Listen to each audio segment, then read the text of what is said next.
Hey guys, welcome to the stream. This is Rod Arriagada coming to you live from the Hangar Billiards and Sports Lounge. We're here at 121 Scurfield Blvd, and we're here for the Sunday Open 8-Ball Tournament. This is an A-side second round matchup between Tim Sinclair and Jeff Pratt. They're in the fourth rack right now. The score is currently 2-1 for Tim Sinclair, and he's at the table. Let's get a little close here so we can check things out. I don't know why the camera went there. Should have. Did I not set this one up? Oh, I didn't set this one up. That's why. It was supposed to be set up. Hang on. You know, you guys already know what I'm going to say. Anytime I got a rough start is a good day for pool players and for the viewers, because that means there's going to be some great shots happening throughout the day.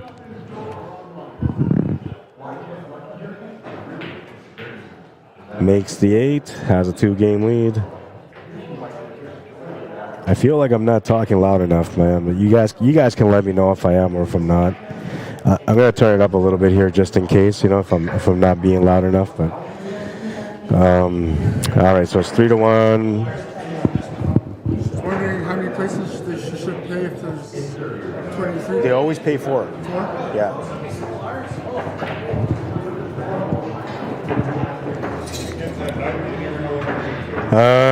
All right, so let's see, 3-1. I got that going. This is good. I'm kind of all over the place, man, so don't mind me. I'm off to a rough start slightly, but it's not too bad, but it was a little bit of a rough start. Oh, yes, that's what I was going to do. A couple of things in my mind, you know what I mean?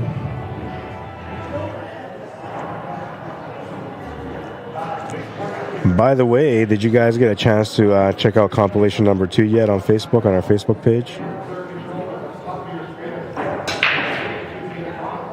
I just posted it up today. I know there was a couple of people that were asking me, you know, when it was going to be posted, and I hadn't posted it yet, so it's posted now.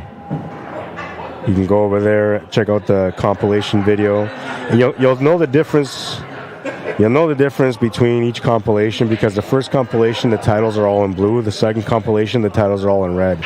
The third compilation, the titles are all going to be in white. So you'll know.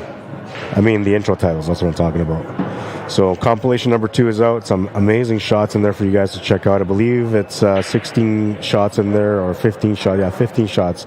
So it starts off from shot number 17 up to shot number 31.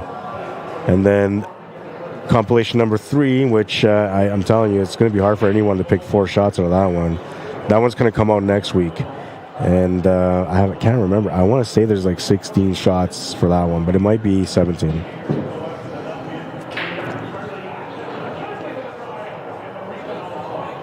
I didn't see. What did you do?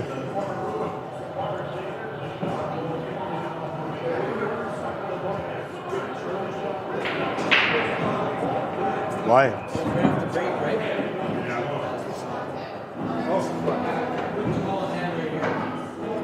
Oh, because you moved the cue ball. Oh, I see. I was like, what did you do wrong? But then, yeah, you didn't have ball in hand.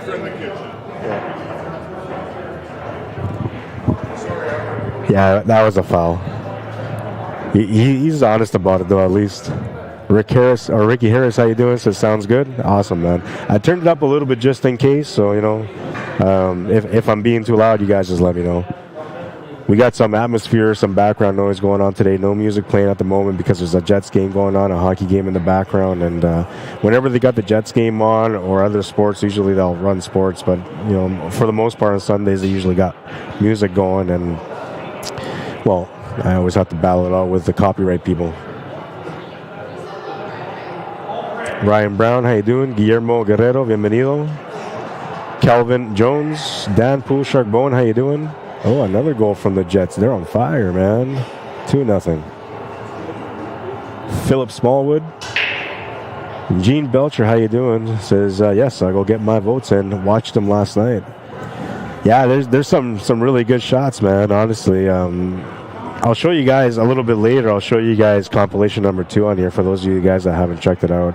And if you want to comment on here which shots are your favorite, I'm okay with that too. I'll just screen cap it, go back, check out the comments later, and then I'll just transfer the votes over, right? It's no big deal. But if you want to, you can just go to the Facebook page. If you don't want to wait till a little bit later, just go to the Facebook page, and you can go on there and vote whenever you want, whenever you're ready for it. You can pick, just the one favorite shot. You can pick your 3 favorite shots, or you can pick whatever favorite shots you want. In the end, the top 3 shots that get the most picks are going to go through the final 10. So, and from the first compilation, it's not for sure yet who's going to go through to the top 10, but shot number 3, which was from Odman Hewlett, that one will go into the top 10, because so far everybody's picked number 3 from compilation number 1, and it's a beautiful shot. It really is. If you haven't seen it, you know what? I'll do it after this. I'll show you guys compilation number 1 first, and then number 2. Or I can just show you guys shot number 3 so you guys can see what I mean by it's a beautiful shot. There's a few shots on there, though, that I would definitely pick as a top 10. But thank you, Gene, for going over there and voting. I appreciate it, man. It takes a lot of effort to make these videos, to do all the stuff that I do. So when I'm going out there and I'm putting the stuff out there and nobody's getting involved, it tells me 2 things: either people don't care, or people just don't really watch anything on Facebook, which I know that's not true.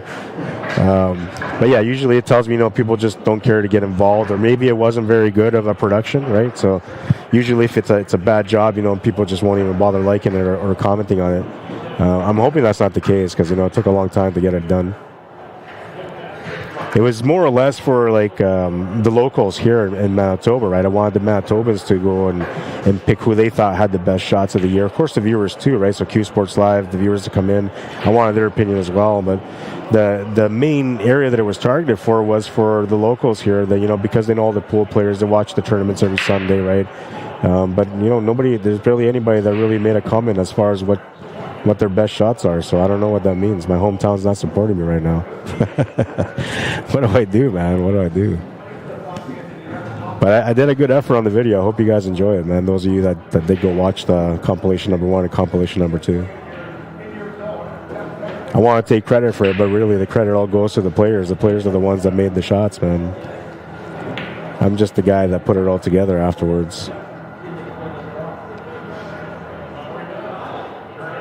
But that's what surprises me the most about the locals, right? Because there's a lot of people that these guys all know, that they're friends with and stuff like that. And these guys made some nice shots, but nobody really got into it. I was kind of surprised. It made me feel almost like the effort wasn't worth it. But I know the effort's worth it, because to me it's about promoting pool, promoting the game, and these great players. And when they make these incredible shots, you can highlight it as an instant replay, which is fine. But for me, I want to appreciate it, right? So that's why I did the compilations. I want everyone around to be able to appreciate the quality of the shots that these guys put together throughout the year. Brock Prashad, how you doing? Steve Ladinos, welcome. John Campbell, how you doing? Joan Damaseg, welcome to the stream. Saad Al-Katani, how you doing? Wayne Bishop, Mark Ramirez, how you doing? Welcome. Gene Belcher says the second compilation was tougher to pick the best. Yeah, and that's what I'm saying, man. Each one of them gets better and better. Compilation number 3, you're gonna drop your jaws. If I don't get anybody voting from compilation number 3 from people in Winnipeg and Manitoba, there's something wrong with these people, man. Because I'm telling you, these shots are incredible shots, and if these were shots, on an average highlight reel from anywhere else, I would have supported. I would have been like, yeah, these are beautiful shots.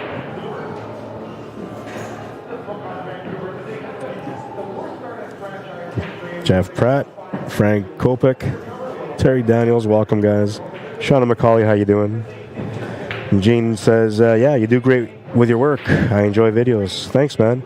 It takes effort, right? It's honestly, I've been doing it over the years. I've done some highlight videos, but they've been, nothing good. I mean, the shots have been great. The shots are always great. But the highlight videos that I made, they weren't really that good, you know, and so I kind of stayed off from it for a while, and it kind of the same idea, right? Because I made the videos, there wasn't a lot of people that really enjoyed them, so I felt like maybe it wasn't something worth doing, right? Maybe the effort wasn't worth the merit, right? So I stopped doing them for a little while, but then this year, you know, I started off with the highlight of the day, and first of all, I started with the instant replays, which we all enjoyed, but then it was hard, you know, like, it was hard for me to go back and check out all these videos and all that stuff. So what I started doing is I started going just for the best highlight of the day. So we started this process, right, throughout the whole year, starting from, I think it was January last year, and up until now. Every week that I streamed, no matter where I went for any events, the best highlight of that day became the highlight of the day. And then I saved all these highlights in a separate folder, in a separate file, so that I can, you know, make sure that eventually I can do something with them. Then I was just going to, you know, basically just put one up at a time. And I said, you know, why not just do a compilation? It just makes sense. So that's what I did. But now I'm also putting them up individually too, right? So people will get a chance to see them. I tried this YouTube short stuff, and I don't know, like the format, I meet the format requirements, but I can't understand how to get the proper quality for the short. So I have one YouTube short right now, which is with Oddman Eulidd's two-rail kick shot, which was shot number 3 on compilation number 1. And honestly, like, I thought it was going to be good. It didn't work out that good. I have it on my TikTok, right? So I have a TikTok also. I started off a long time ago, but I just could never get into it, right? But now I'm deciding to, you know, put up these shots on TikTok also. So when I put it up on TikTok, it looks incredible. When I put it on YouTube, the same video, it didn't look sharp at all. It looked pixelated and stuff, right? So I got to figure out this YouTube shorts and how to get the right formula set up so I can get the best quality for those videos. And then once I do that, I'll be putting up some YouTube shorts all the time too, which will be good for people to go check out, right? And especially when, like, say we get a shot today, highlight of the day today, then, you know, that shot will go the next day. I'll put it on YouTube shorts, right? And then I'll just save it in the file for the end of the year for the highlight of the day compilations. I have a thought process, man. I'm not just a madman without a cause, you know. I have a real good thought process on everything that I do, and I don't know. I hope that you guys enjoy it. I just try to make pool a little bit more exciting for everyone around that gets involved in watching these streams or that gets in the game and plays, right? And honestly, like, sometimes these guys just make such incredible shots. They truly deserve the credit for how good they play, man. And that's what my work on this is all about. It's more or less for these guys to get the credit for how great of players they are. Which is why it surprised me that the Winnipeggers and the Manitobans don't go and vote for their favorites. Because these guys know these guys are good players. They deserve to get voted on. I mean, you could always say every shot is the best, and that's fine. You know, but we need 10. We need 10. 3 from the first compilation, 3 from the second, 4 from the third one. And there's no more compilations after that. But there will be a top 10 reel. And then when I do have the top 10 shots, once again, I'm going to put it up for voting. But this time it'll be set up on a poll. And then you guys will just vote on the poll for who you guys pick the best shot of the year or the highlight of the year. I'm excited to see who it's going to be, honestly. I have a pretty good idea of who I think is going to be the highlight of the day or the highlight of the year, but that's my opinion, right? And I mean, I could do that too, right? I could just go ahead and just make my own decision, right? So put up the compilations. Who cares what anybody says or votes on? I'll just say, no, these are the shots that I'm going to go to the top 10, and it's my choice. I could do that, and there's a lot of people that would do that. But for me, I want you guys to get engaged with it, right? And I want people to appreciate it more. So, you know, having a chance to vote, it does that for you. Especially when you pick a horse and the horse makes it to the final, right? Or your horse wins the highlight of the year. Which, by the way, I'm trying to work something out. I'm going to talk to the hangar about putting something together for the highlight of the year as an award. There's 2 things that I want to do. I would like to give whoever gets a highlight of the year a little bit of money for you know, having the greatest shot of the year. And I would like to get them like a memento, right? So like a little trophy that displays that they had the highlight of the year, something like that. So we'll see, talk to the hangar, see if they're interested in supporting my idea. Everybody's on holidays right now, man, so I can't talk to these guys about it yet. Prithviraj Singh, is that how you say? Prithviraj, welcome to the stream, man. Amy, is it Waco Standing? Welcome to the stream. I didn't want to say wacko, right? 'Cause, you know, I didn't want to call you wacko on the stream. John Burns, how you doing? Duke Wilson, John Guffey, welcome guys. Steve Godomsky, how you doing, man? 4-2 is the score, and well, we're about to have a moment here right now. Going for the jump shot here, it looks like.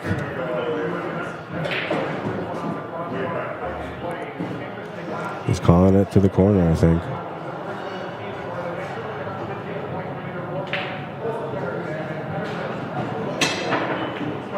Oh, nice jump, but he missed the cut.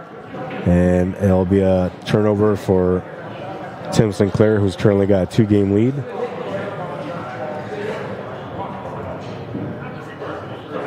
Jeff Bird, welcome. Gene says, I'll have to see if I follow you. I'll have to see if I follow you on YouTube. Pretty sure I should be. Yeah, well, and those of you that haven't gone over there to subscribe to my channel, you can do so, right? So I'm on the chase for 1,000, so to speak, and I'm just trying to get to 1,000 subscribers. And the only reason I'm doing that is because once I get to 1,000 subscribers, then I can start to find ways to monetize from the work that I do. And to me, that's important because it's been a long, hard road to get to where I am, right? And honestly, there's been a lot of sacrifices. Success has been there, but not in a financial way. So that's the reason why I want to be able to, you know, use my YouTube channel so I can promote the work that I do and maybe try to create some extra funding for the future so I can create some extra programs for pool here in Manitoba.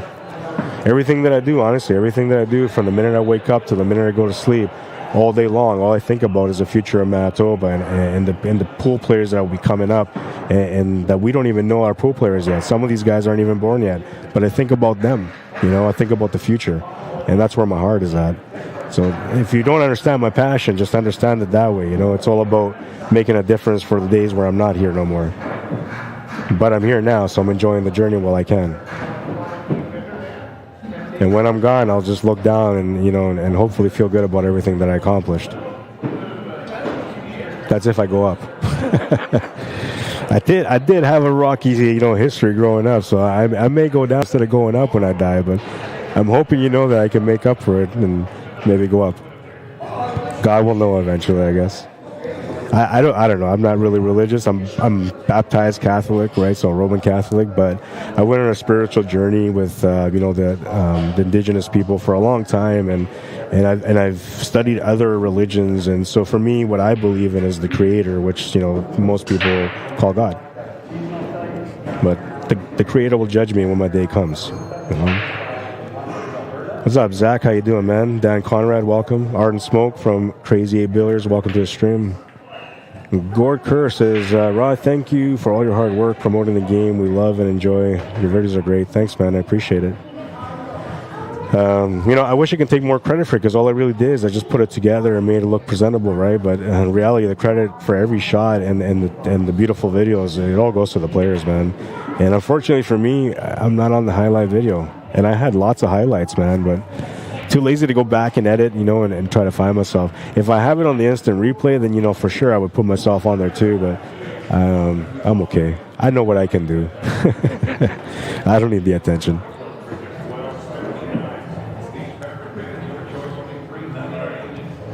Gene says, yes, there's definitely a lot of good shooters up there. Oh, I'm telling you, man, we're blessed with talent here in Manitoba.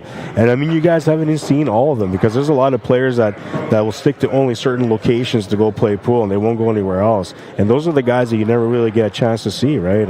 But I'm telling you, there's and then not only that, but there's tons of players that normally would never come out to tournaments unless there's a lot of money on the line. And those are the ones that, you know, those are real treats because they're pretty much pro-level players that never really play because there's no interest for them, right?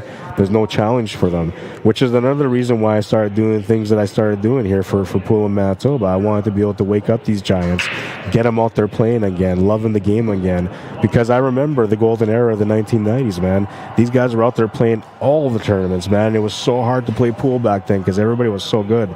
But I remember those days, right? And to me, they were the most precious days of my pool enjoyment since the first day that I started playing pool. You know, I love watching the talent in Manitoba. We got so much of it, man. I'm honestly blessed. Another place that I think has incredible talent, to be honest, is Calgary, man. Because both times I went out to Calgary, the players out there are so impressive. I mean, from whichever level you go, you know, from 700 Fargo, 500 Fargo, so many of them have so much talent, man, and incredible players. And what impresses me most about Calgary is the level of support between all the locations. Like, it's not, people don't get separated by like, oh, I'm going to go to this pool hall, but not that pool hall. They all just go to all the pool halls, play in all the tournaments, practice at all the places, you know, and it's nice to see, right? They all know each other. It's like a real community. It's kind of cool, man. We have that too here in Manitoba, you know, but there are, you know, still some separation, which, you know, hopefully eventually we all patch up and we all make good. At least that's what I'm hoping for in the future, is that, you know, we can create a really beautiful community here in Manitoba, something that will prosper for decades on end. All right, so, and I'm getting caught up on my passion, man. And whenever I start talking about, you know, my passion for pool, I get carried away. I go on a spell. And I lose track of everything that's going on around me. But I know the score is 5-2. I know Tim's at the table. I might have missed the highlight of the day already. That I don't know. I'm so caught up on the highlight of the day from 2022 that I haven't paid attention to 2023. Which also reminds me, I still have to go through all the shots from last night to figure out who had the highlight of the day last night. Because, man, there were some beautiful shots last night. Opening rounds were all like to the hill the last game, and every player that came to the table had a highlight reel, man. It was beautiful. It was a treat. Those are the moments that I love and enjoy in pool, man. Kevin Manalili Ciron, welcome to the stream. Jeff Martin. Alex Cruz Sr., bienvenido, welcome. Gene Belcher says, I think I got multiple YouTube accounts. I'll make sure I subscribe and all. Awesome, man. And that kind of helps too, right? I mean, I'm not telling you to go out there and create fake accounts for me, but if you got some, you know, just love a brother a little bit, you know? Feel the passion, you know what I'm saying? Timothy Butler, how you doing? Palm Bay Joe Oliveira, welcome back. You were on yesterday. Welcome back today.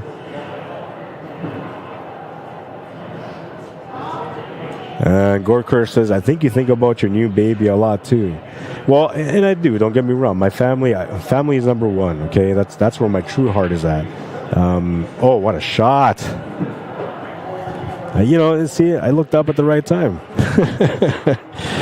I just looked up at the right time, that's all. I'm kind of blessed that way. But I do miss a lot of shots when I get talking, I'm telling you. But yeah, no, I love my family. They're number one priority all the time, man. But me and my family all understand the sacrifices that I got to make in order for things to be better for the future here. And you know, it's not like my wife and kids are looking at me like, oh, dad's going out there to make, you know, millions or anything like that. They don't think of me that way. They think of me as a difference maker. They think of me as someone that's an impactful person that tries to do something good in the world while he's still here. And that's the way they judge me, right? So when I'm out there and I'm trying to go out to do things, they have my back 110% because they know that, you know, I'm trying to do good things in my world, right? And I call it my world because really it's how you live your life. That's your world, right? And I'm trying to live my life the best way that I can. I've done my bads and I've done my wrongs growing up, you know. I have my fair share of sins, like I said. But overall, I've always been a good person, right? And through all the hard times and all the hardships, you know, it's somehow the good always rises, right? And that's what happened to me, right? I went through a lot of dark times in my life, and eventually, you know, I rose. And when I rose, you know, I rose for good. That's the way I look at it. And there's been lots of, you know, attempts to bring me down in my small little world in my mind. But it never works, you know, because, like I say, once you rise, you never go down again. You know how to get up and stay up, kind of thing, you know? And I try to teach those things to my kids too, right? I want them to, you know, be fighters and people that they know how to handle life and the pressures around you and the influences around you, right? And so they can make the better decision based on what they believe in and their beliefs. And I live my life that way. Anyways, let's go back to take a look at this shot because I'm going to forget about it, and I don't want to forget about it. It was a beautiful bank shot. Such a nice shot. I mean, if you look at this shot, there was barely any room to get past that 6-ball, man, but he nailed it. And by the 7-ball, too. I mean, that's beautiful. to me, it almost feels like it might be the highlight of the day, but this is the first match of my stream, so I mean, I don't know. There's got to be a lot more coming, right? Oh, well, he's gonna maybe do another one here. Let's take a look at the side view.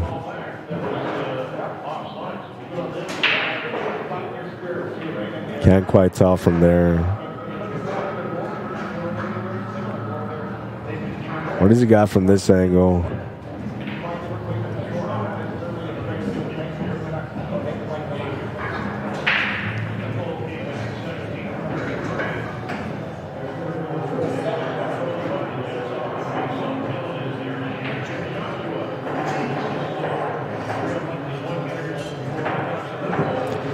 Now I'm using my third camera, and it looks like, I'll put it on for you guys so you guys can see. I'm using my third camera. It looks a little rough and kind of choppy, but it is the same quality camera. The only problem is that this is further back.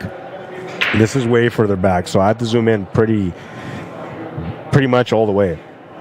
And the more you zoom in on these things, it gets a little pixelated a little bit, right? So, but I wanted to make sure that you guys had multiple angles, you know, and I'm going to continue to try to create different angles for you guys where, you know, we're able to catch the action from different point of views, right? And sometimes players, like, they sit in that weird spot, or maybe the shot's in a weird spot where you don't really know where it really sits. So having extra angles kind of helps you figure that out. Needs to get perfect shape here for the 8-ball. Small window, and he's found it.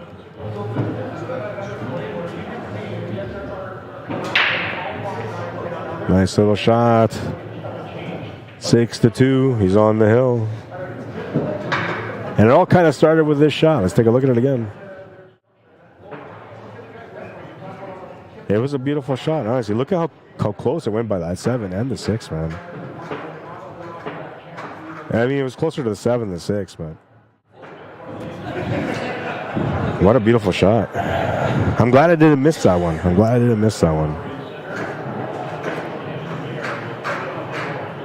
Ryan says, no one cares about God talk during pool. I get it, man. I ain't trying to influence you. Don't worry about it. I'm not one of those guys. I ain't going to be knocking at your door with a tie on. Don't worry, Ryan. We're all on the same page. You know, the one thing that you got to understand about me, man, is that I'm a really passionate guy. I love life. I love pool. I love people, you know. And so I try to share, you know, a little bit of, you know, my insight, how I think and stuff like that. But I'm not trying to influence you on your beliefs or anything like that. Don't worry about that, man. I actually have a daughter that's an atheist, doesn't believe in God at all, right? And I'm okay with that. Then I got a son that truly believes in God and Jesus and all that too. And I'm okay with that too, right? So whatever each person wants to believe, and that's a true testament to how good of a thinker I am and how understanding I am, is that I have different beliefs in my family when it comes to religion, and all of them are accepted. So don't worry about it. But if you want me to come knock on your door with a tie on, man, let me know. I've been around enough Jehovah's Witnesses to maybe, you know, throw you a couple of lines your way. I'm kidding. I used to be that guy when I was growing up, when I was a kid, right? So Jehovah's Witnesses would come knock on my door and be like, you know, do you know who Christ is? And I'd be like, you know, I'd take them on a long ride, you know, try to jerk them around a little bit. And then I try to, like, throw my, like, little, you know, whatever contrary beliefs against them, right, to make them question themselves on their belief. I used to do it all the time with them when I was growing up, and it was just stupid, me just being a kid. But they would take the time to sit there and talk to me, man, and they felt like they had to save me.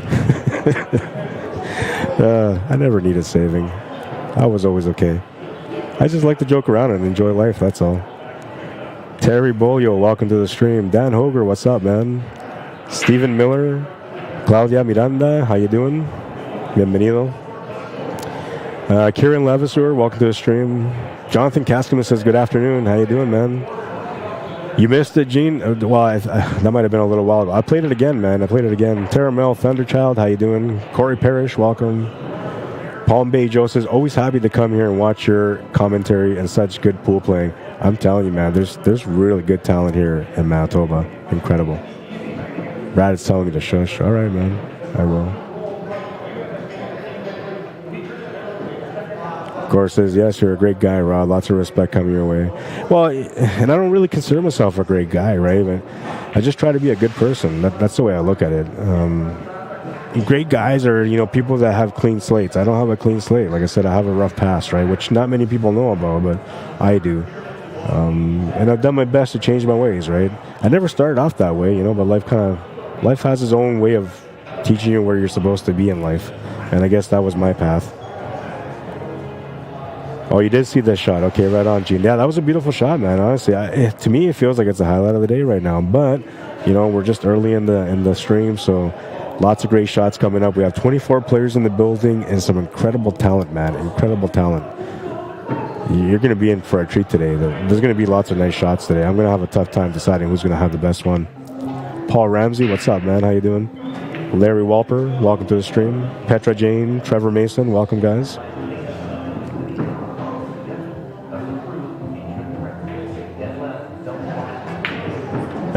Gord Kerr, Kevin's been asking me to do that for a long time, man, but they don't understand. Like, for me, I spent like close to $15,000 to get my equipment, right? So you want to do what I do, you want to set up what I set up, but that means you're going to have to spend more than that, right? And really, who's going to really go and blow, you know, $20,000, let's say as an example, just to have a permanent setup here for me when I already got my own setup, right? To me, it just doesn't make sense. But he's been asking about it for a while. So, yeah, it's not something that hasn't been... That was something that was discussed, like, basically the first week after I started streaming a couple years ago for him. Andre Nolette, Tim McCain, and Jesse Clays, welcome to the stream.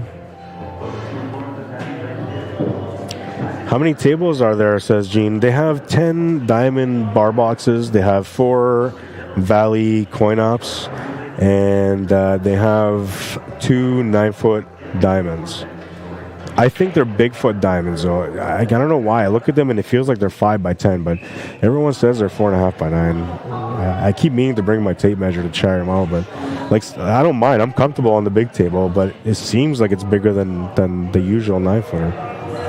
And I heard that diamond has like a 5 by 10 Bigfoot, right? So it might be a 5 by 10. I got another match coming up right away. I'm not sure who it is, but in the meantime, well, first we'll do compilation reel number 2, so you guys get to enjoy this real quick. This is the one that I just released on Facebook.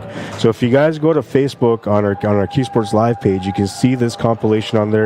You can go over there and vote for your favorite 3 shots. If you want to vote for less or more, that's up to you. I'm okay with that, but here it is. In the meantime, I'm going to find out who my next match is. I'll be right back.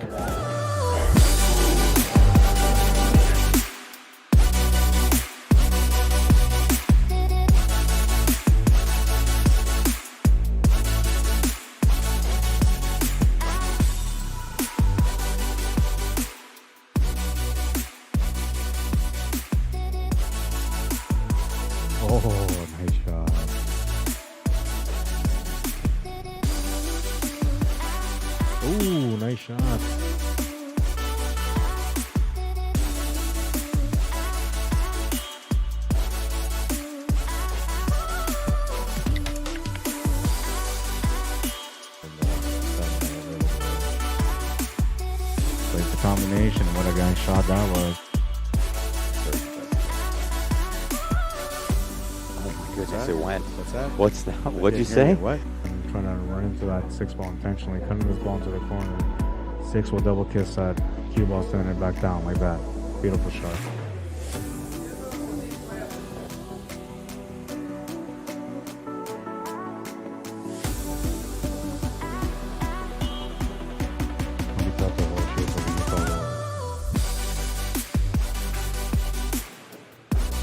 Nudge over from the 6 would help.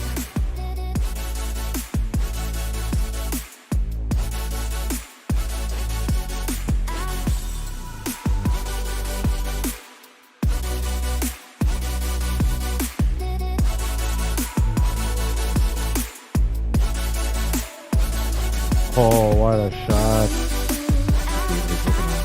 I don't think you can cut this straight in there. Look at this shot. Get in there. What a shot.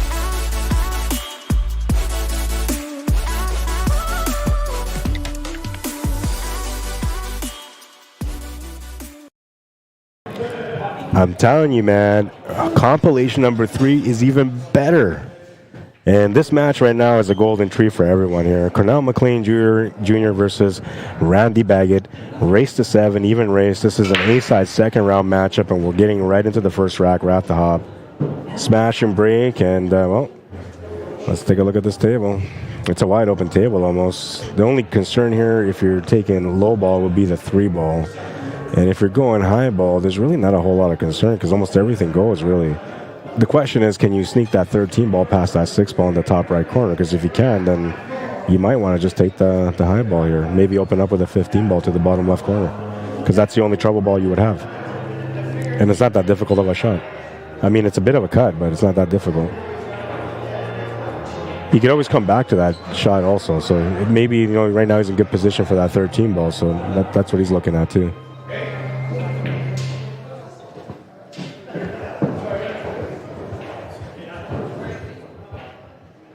Now he's going to want to come across here and get the shape for the 12 and the 14.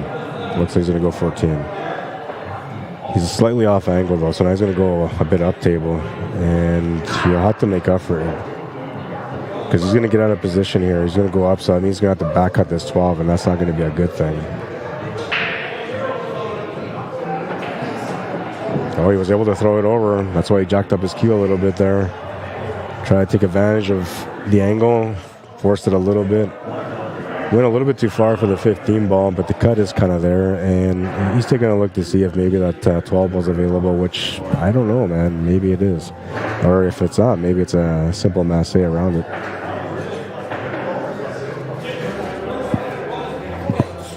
I'll be right back. What's up, bro?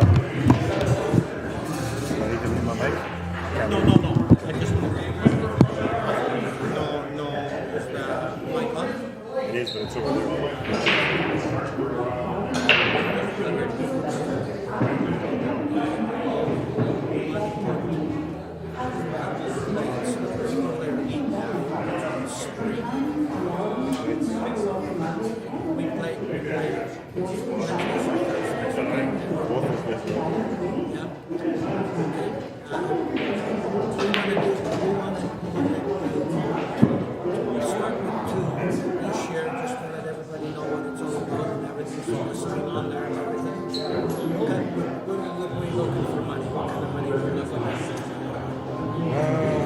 From 5:30 till 9:30 type of thing.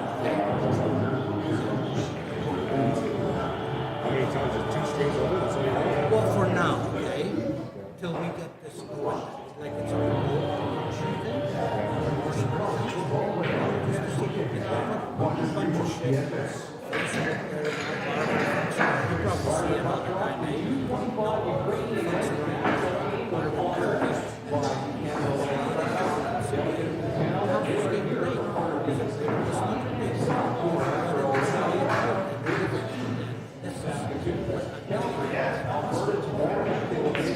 Two nights, huh? Only a ballpark. I charge $100 for if I travel out of town, I charge $5. So for this is that's my knowledge. But for you guys, I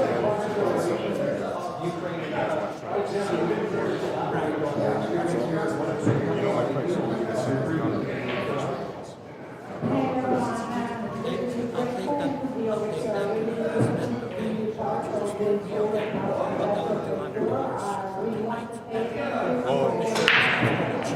I know it is. We're not, well, I'm not worried about $200 for 60 guys, right?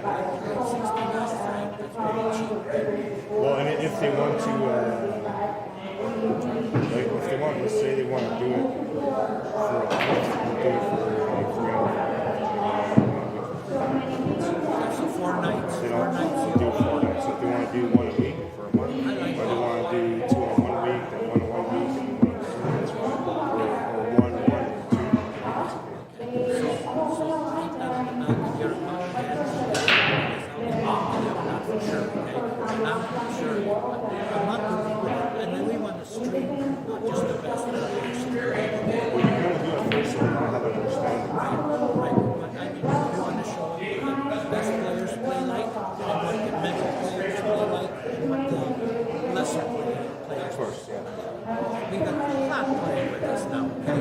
Oh, yeah? You know what? He's never played before, but he's got the stick, okay? Like, I mean, he's very good, right?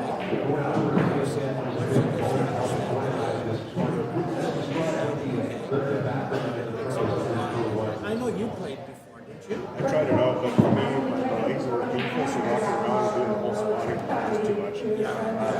why I stopped playing soccer too. That's because it hurts my legs. That's why I keep it down to the small barbells. Well, and I don't really play anymore. For the last 2 months, I've only played once. Okay, I'll call it a month, which probably if you do a month, it'll be in March. Okay? Well, it's better for them to get more exposure now because it's consistent. Consistent. We look to we actually did good this year. We brought in about 7 or 8 new players with handy stats. He's getting he had no idea. He's got the bug now. Okay? Yeah, once you learn it too. Once you can put 3, 4, 5 shots together, it's like, man, this is fun. It's like running a table. Yeah. You know, if you never run a table, no big deal. But once you run your first table, you're high, aren't you? Yeah. I can say that, like, I'll give them, like, when I do for registers, I'll give them some points. So I'll have rules of the game, pictures I'll demonstrate with the point systems. And you can have some of our better guys, knowledgeable guys here, sitting here with you, right? And talk about, like, double whammy here, okay? I'm surprised that you don't get some of this stuff with you. I understand it's not for you to make it talk. Right. For me, I'm just out there. I really have no fear. No, I get it. You do a good job, like, you got this, you're fluid. You say, you gotta be spontaneous when you talk, okay? You can't have written stuff and, read it. It's all got to come straight from the heart. Okay? You say, what the fuck is he doing shooting that ball? Well, not in those words, eh? So what better options than that? Okay, I'll take that to my chief, because we have a president and treasurer, and I'll quote him what you quote me, and then we'll go from there. Yeah, and then, for that also, like, I'm kind of so if they want to... Can you put it on YouTube? I have on YouTube channel. I saw that. Now when I stream both on Facebook. Oh, is that right? So for the people that don't have Facebook, they'll be able to kind of watch the stream. Like in North America, there's no billiards or nothing. We have no such thing here. And here, like if a guy's sitting in Toronto saying, this game, the boys brought it from World War I. Okay? When they came back from World War I, they brought the game with them. That's why the league is 107 years old. Well, I did that the World Championship. That's right. Jeff Farley got a brand new from the history of the game. And you can't do that in one night or one sitting. Well, and I streamed that different 3 days and studied the game. But now it's been a while since I played it, but I still know the points. Balls, 3 points. Opponent balls, 2 points. And the camera is 2 points. Either way, that's it. You don't have to know much. But anyways, we have somebody sit down with you and talk to you, like, about the game and everything else, the history, how it's played, about the league, how our league works. Our league actually really works good, okay? We have 4-man team. You play for 2 hours or 200 points, whichever comes first, okay? If you play, let's say I spot you 100 points, right? So I got to score 300 to win the game. You have to score 200, okay? Because you're a lesser player, which is good. The handicap system does work.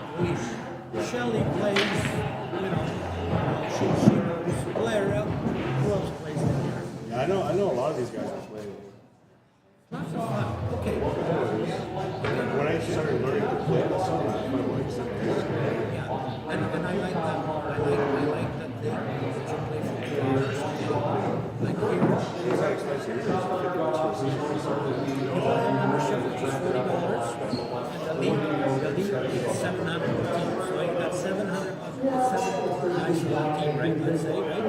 That's $100. Okay, it's cheap, and you play 28 nights just like that. Runs 28 nights plus there's no, we don't play for money because that's not what we're doing. Just to get out,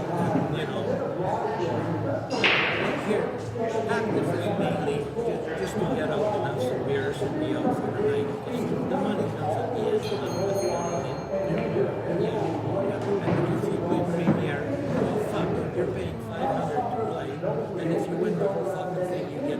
okay, you know, so you're spending as much as you're putting into. Anyways, I'll take it to the boys. Okay. You let me know what they say. I'll jump roll forward. Yeah. And I'll see what they say. Okay, sure, we're good with it, okay? Yep. Okay. You just let me know and let me know the date. I mean, if it's going to be from 10 to March, then I'll know it's March. March.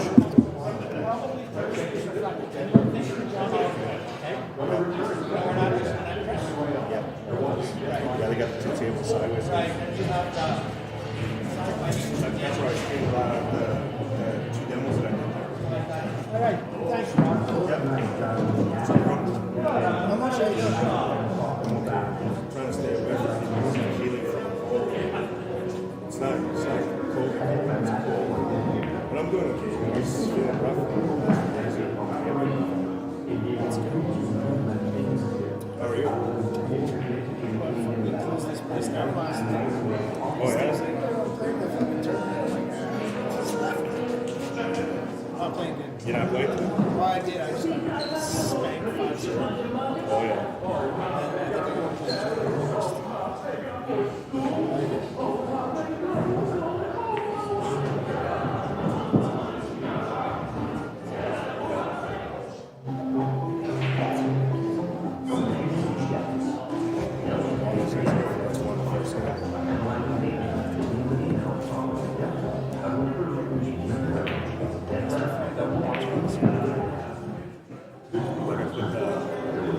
Compilation I did today for that's so many nice shots. I didn't know I got it on my Facebook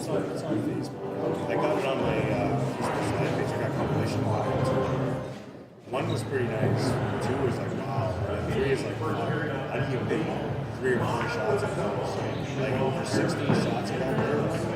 Out of the 16, like 15 were shots.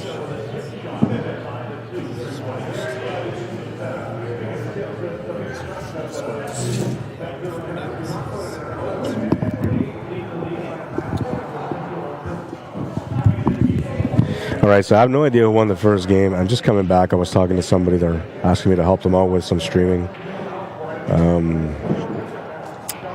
I don't know what the score is, but I know that it's 1-0 for one of these guys. And if Randy wins this game, which he should be able to win, we're going to see, you know, if it's 1-1 or 2-0. I'll get back to comments saying hi right away, too. That could have been a dangerous thing there. He wasn't trying to run into that 8-ball, man, but he ran into it.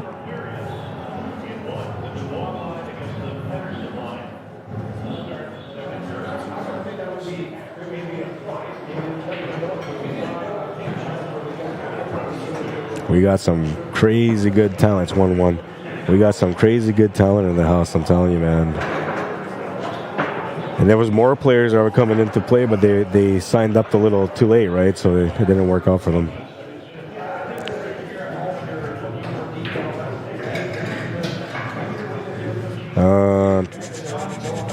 I can't remember. Yeah, I was going to check out the cards. Palm Bay Joe says, hey Rod, what kind of cues do you see most of the players playing with tournaments you've been streaming? For the most part, like it seems like everybody is into like the Predator brand, right? A lot of people they like Predator, so there's lots of Predator cues. That's number one that I see. Jacobies, I see a lot of Jacobies, and I see a lot of Mez cues. Those are pretty much the 3 cues that I always see around. And you'll have the odd ones that are rare, right? Like old school cues, Balabushkas and stuff like that. But you don't really see those too often. But there's a few players that own them. But for the most part, yeah, usually everyone's playing with a Predator, right? And Predator's got such an extensive line of cues that, you know, you can have a cue, buy a cue every year, and you still be looking to buy another cue the next year because they have such beautiful designs, various models too.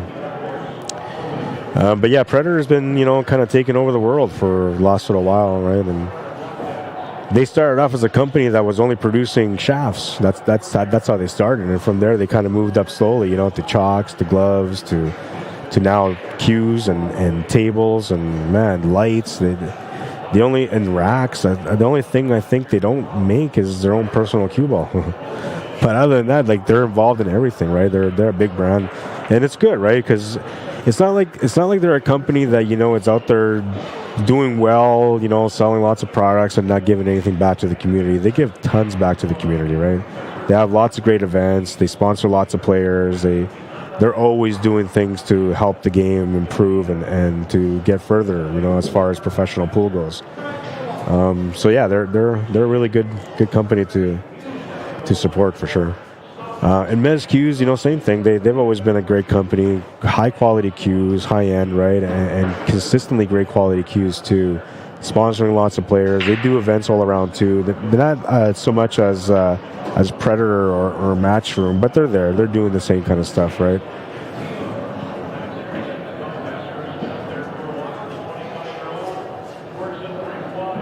Larry Hunter, what's up, bro?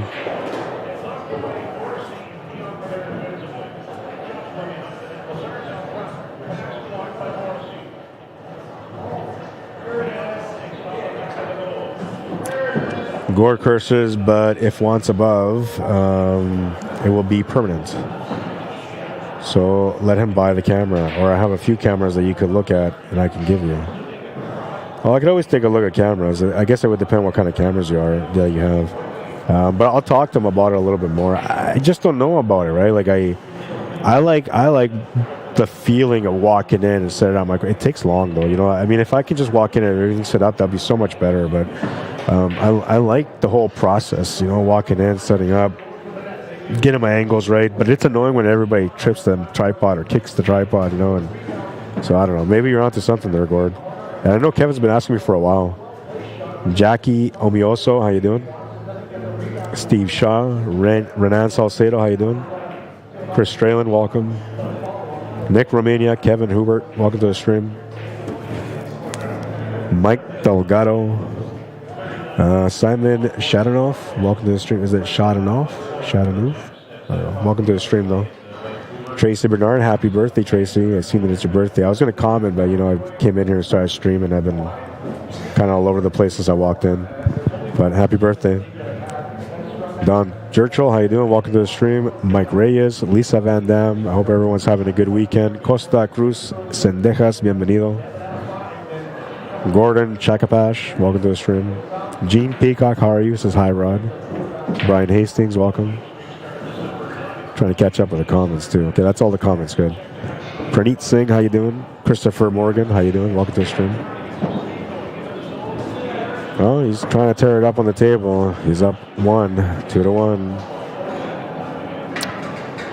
Now, the one thing about like these high-end players is that you don't really get a chance to get too many great highlights from them because they play such perfect position all the time that they don't really need to do anything extravagant at the table. So when it comes to like the highlight reels, there's so many amazing players that you just don't get to see them on the highlight reel. I mean, their best highlights are always like a safety. You know, it's not like the off the two rail kick shots or, you know, bang corners or bang caroms or nothing like that. It's always just the perfect safety. That's the way they've always been. And you got to see a lot of that in the last King of the Hill that we just had.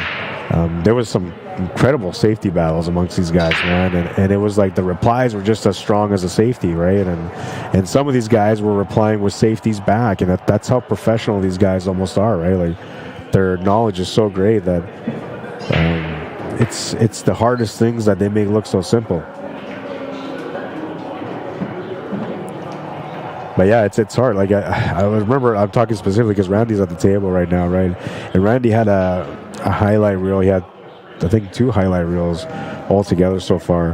One of them was like just a cannonball off the 8-ball, which was really kind of like not that great of a shot. But it was in there. It was a highlight of the day, so I just took it, right? And then the other one was like a really nice draw shot. He just made the shot to the side, drew the cue ball right back off the rail in a V angle to break out the 6-ball, which honestly, it's not the craziest shot in the world, but it was so beautiful. It was so perfect that was the highlight, right? You're not going to see him come in and doing some crazy jump shots too often, but you will see some of these guys do it. Cornell McLean Jr., for example, he's one of the guys that's in compilation #1. He has a jump shot on a 9-foot, which is beautiful, right? But that's like as good as it gets when you see these high-quality players. You don't really see too many fancy things with these guys. And the reason why is because they work so hard to play the game the right way that they're not usually out of position. And when they are, they know better than to try something stupid. They usually just play safe and smart. It's why they're so good, right? They have a good balance between being aggressive and playing the right way.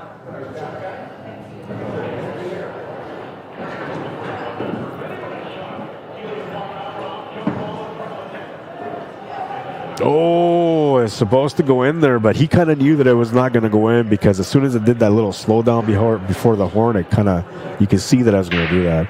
These tables are weird. Had he put a little tiny bit of extra pace, I think would have gone in, but because it was just enough, it slowed down and stopped at the pocket. Classic diamond table shot. So Randy will get another, or will get a first chance on this table, I guess. He broke, I believe. Trying to get into the trouble right away.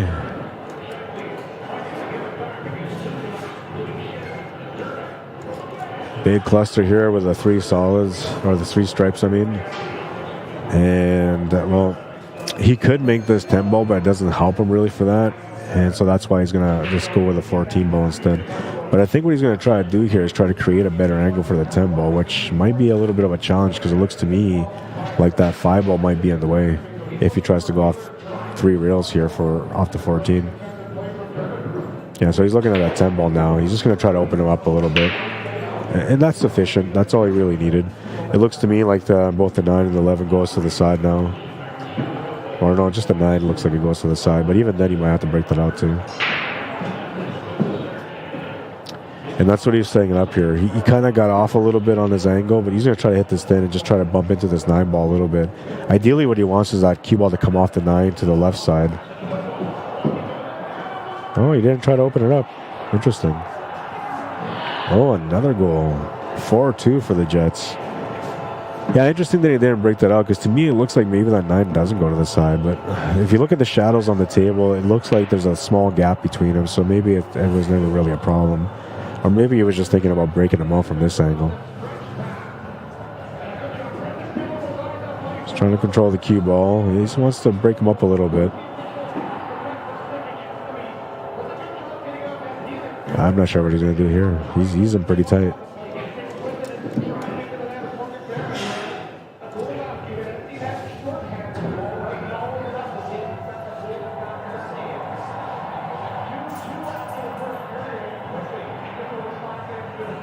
Oh, what a cut. That was a nice cut. Not the highlight of the day by any means, but he was in pretty tight on that one. And it's usually not missable, you know, but he was pretty tight on that one.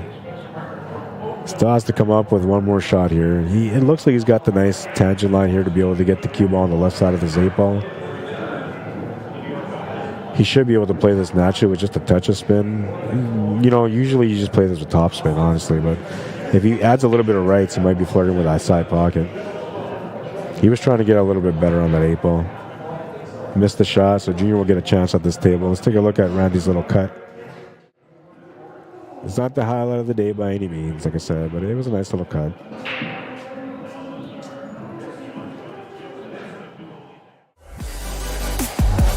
Oops. I forgot to take that out too. Oops. Hang on. Trying to make you guys watch the highlight of the day again. If you're not going to vote, I'll brainwash you with it until eventually you vote. I'm kidding. I won't do that. You either go on there and support the work and vote on shots, or you don't. That's all it comes down to. I guess I could have maybe forced you guys by doing something like a giveaway, you know, then people were like, oh my God, I got to win, so I'm going to vote. But, you know, I just want you guys to be real like me. No prizes needed.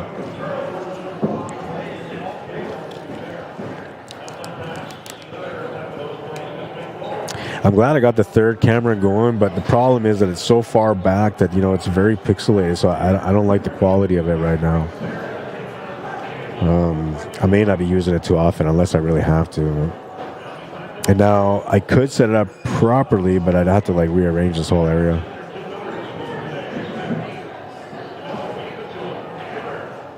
Well, yeah, see, and the only reason why I'm thinking about it is like, we got a side view here, right? So this is the side view that I normally use. I could have a camera angle coming in from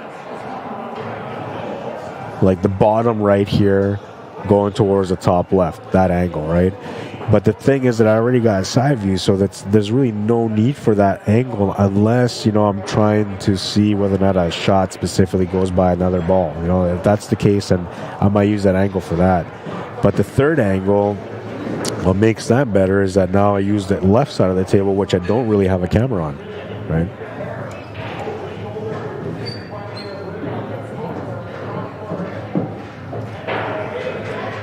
So now you get to see if there's any obstruction in any way from first camera angle, second camera angle, then you can always lean on the third camera angle, right?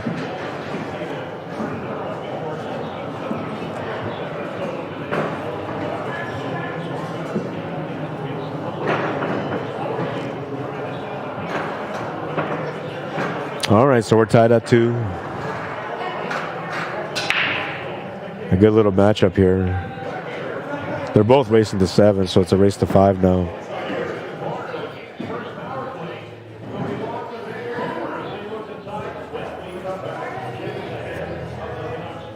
This is A-side's second round matchup too, I believe. I'm pretty sure it is. I'll make it official because I'm fairly sure it is.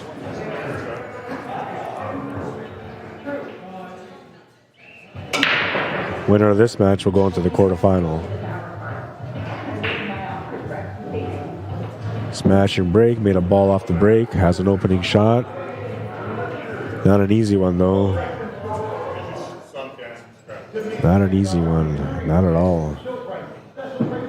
You know, I have to kind of figure this one out. It's a tough situation to be in. He's in the corner, and though he can see lots of different options, there's really no pockets without a combination of some sort. Other than that, you're looking at some sort of bank, which really isn't available either.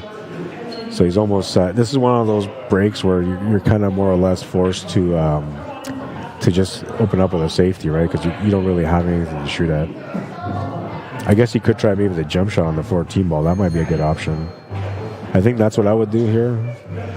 Now you're kind of pushing the shot through so you can maybe shape up for that 13 ball next from there. I like that though. Let's take a look at the side view. Yeah, so when I'm looking at this side view and I see this 14 ball, I'm thinking if I make the jump shot, the tangent line's going to be just on the left side of that 6 ball. It might maybe even grace that 6 ball. But if it graces it a little bit, it should still leave you the cut on that 13 to the side. Now, if you don't like that, I guess you can play the combination, the 2 to the 14, but not sure if that's the shot.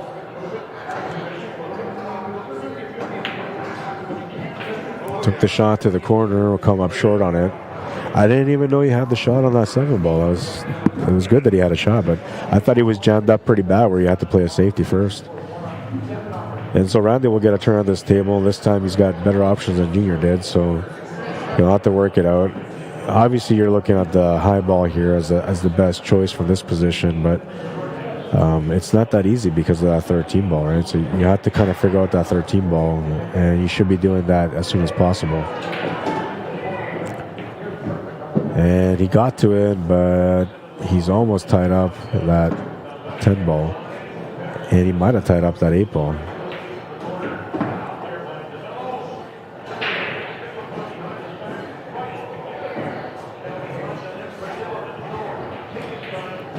I'm pretty sure he's got the shot to the corner, and from there, kind of weird because you kind of want to focus on this 10 ball next, right? So you get that 8 ball open.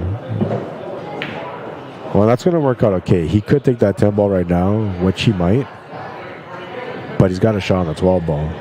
He can still get back to that 10 ball. He can leave that 10 ball even for last just so you can get an easier shot to the 8 ball, right?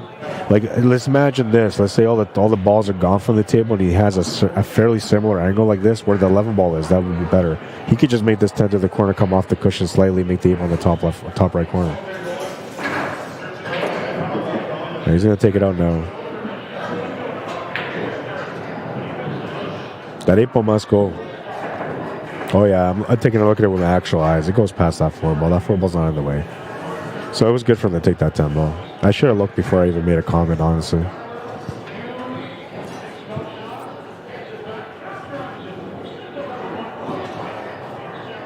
Options here.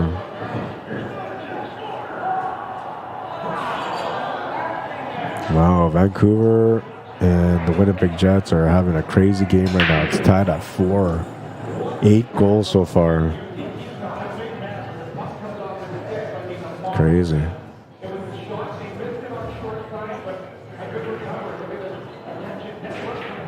Randy's always going to play the shots the right way. So, you know, there's going to be some times where I'm going to be right on point with him, but there's going to be times where I'm not. He's definitely a more advanced player than I am in a sense. I feel like I have the same amount of knowledge as him, but he makes the right decisions. He's conscious all the time at the table about making the right decisions, and he usually does. You can learn a lot from him in the style of play. 3-2. He's up by 1. It's been that close of a battle, man. Back and forth, back and forth. All right, let's continue saying hi because I kind of forgot. Mike Gordon, Adam Van De Water, welcome to the stream. Kevin Plowman, Jonathan Campo Jr., welcome to the stream. Dwight Wandiska, Craig Murky, David Witt, Patrick McKinney, welcome guys. Mr. Len Peters, Charlene Maines, one of the players here in the building. She also had the highlight, and the reason why I was going to say he is because I was talking about the highlight. She also had the highlight of the day last Sunday, by the way, which I still have on the reel because I haven't figured out which was the best shot from last night. I might show you guys that one still before I upload the one from yesterday. And I'll have to figure out the one from yesterday once I get on a break here. Eldon McKinnon, Chuck Archibald, Junior Martinez, Corey Peranto, welcome. David Twig, good evening from Scotland, he says. How you doing, David? Welcome to the stream. Rose Dever, or Dever, welcome to the stream. I know your name is Rose, so I'll go with Rose. Welcome, Rose. Stephen Valley, Jack Maxim, welcome to the stream. Donald Anemone says, how you doing today, Rod? How's the leg? Well, you know, I want to say better, but it's good enough for me to be able to walk on right now, which is good because last week I could barely walk on it. I don't know to what extent it's going to affect me when it comes to playing pool, but I'm going to find out by Tuesday because I'm playing a doubleheader on Tuesday. So I know I'm going to be rough. I'm probably not going to win too many games. I'm probably going to miss a lot of shots, but I'm going to go out there, just try to have fun. I said to myself, throughout this last week after I was feeling as bad as I did on Sunday, I said, if you're going to go out there and keep playing pool, because you got to finish the season, first of all, I committed to a team, so I got to finish the season. I'm going to try not to be hard on myself, right? So no expectations, just go in there and not necessarily go out there to have fun, but just try to be understanding of my situation and don't be too hard on myself when things don't go right, right? So it's part of the mentality I got, and that's kind of the way I'm going to approach pool. But when it comes to competitive pool, I'm a competitor, man. So I'm not sure if I'm going to be playing tournaments for a while yet. But it's slowly getting better, and a lot of it's because I'm not doing anything, right? Physically, I'm not driving, I'm not walking around. When I'm at home, usually my leg is resting the whole time. I got it up on an ottoman, right? So make sure that I'm constantly resting it, and I'm taking care of it, massages and all that stuff too, right? But it's neuropathy, right? So it's going to be like this for the rest of my life, and I think it's going to be like kind of like an on and off, or like kind of like it has episodes, right? So there'll be, and that's what it feels like right now. It feels like what happened throughout last week, that was like an episode. I can still feel the tenderness, and my nerves and muscles still want to tighten up the same way, but it's kind of like a faded memory, you know what I mean? I don't know if you understand what I'm saying, but I'm doing better for sure. And well, Tuesday will let me know how I'm doing for pool. Hopefully I do okay, man. It's a doubleheader, so my team kind of needs me. We're sitting in fourth. We're not daydreaming about coming in first, but we all kind of want it, right? So I'm hoping that I can do my part to help my team. Chip Ann says, hey, big guy, how's it going? Hope you're feeling well today. Yeah, I'm all right. I'm in good spirits. Yesterday I was a little roughed out. Last week I was in pain, and today, I don't know. I feel like it's a brand new day. It's really, well, it is, I guess. I'm feeling good, though. Thanks, Chip. Chip Ann, welcome to the stream. Duke, you already know. Welcome to the stream. Donald said that's all you can do is have fun. Well, yeah, and you're kind of right? Like sometimes we forget about that, right? So when you first start playing pool, the reason why most people get into pool is, because you make a shot, you get excited about it, right? It makes you happy. It's like, oh, cool. I want to do it again, right? And then you start playing the game, and then maybe eventually you join a league or whatever. And then you start realizing that, it requires some merits. You got to practice. You got to try harder, right? And so then we get caught up in this cycle that all pool players get caught up in, which is, I want to get better. I want to learn more. I want to do more. I want to win. I want to win, right? So then you start getting better and better and better, and suddenly you mold your game into a high-level player who barely really misses. And the problem becomes then is that you stop having fun. Right, it becomes all business. Like every time you're at the table, you're so focused that you can't enjoy the moments at the table. Right? It's like it's weird, but you gotta always try to stay in touch with the reason why you started playing pool in the first place. Was either you enjoyed making the shot to the pocket, or you just had fun potting balls, right? Or even just hitting them. Don't be a ball banger though. I mean, you could be if you want to be, but nobody likes a ball banger on the table. You change the table all the time on us, and we don't like it. It makes it really difficult for us to use our great skills to adapt to every change that you make on the table. Don't be a ball bagger. Actually, you know what? I don't mind training against people that are a little bit lower level that are ball bangers, because they're really good for practice, right? Like them changing the table around all the time. Then you gotta you have this great pattern figured out. You missed your shot. Now this guy changed your pattern. Now you got to figure it out all over again. It's a great challenge. I enjoy it actually. He came up short on the shape for the 2-ball here, so he's kind of looking at this 5-ball now. Now what he's got to think is, how can I make this 5 to get shape on the 2 to be able to get shape on the 8? And once he figures that out, then he can approach this 5-ball. He could try to take this to the side, and there's a little bit of a gap between the 8 and that 12-ball for him to go off that top cushion and back down to the right side, but it's fairly thin. You're basically trying to hit this, as thin as you can on this 2-ball with spin, and just let the spin do its work on the top rail. It might even go to the corner, but I think he's going side. Oh, wow, he went to the corner. I didn't think you could cheat that shot. The way he was looking at that, I thought he got out of position, but he was playing for the shape on the 2-ball there. Or maybe he wasn't, he just compensated. Either way, that was a nice little cheat shot on that 2-ball. Simplified the work, and oh no, he's going to miss the 5-ball. And this is going to open the door for Junior to come in and try to tie things up. Kind of the way this match has kind of gone so far, right? They're both playing good, but then they come up into one little problem, and then it's a turnover, and the other player wins.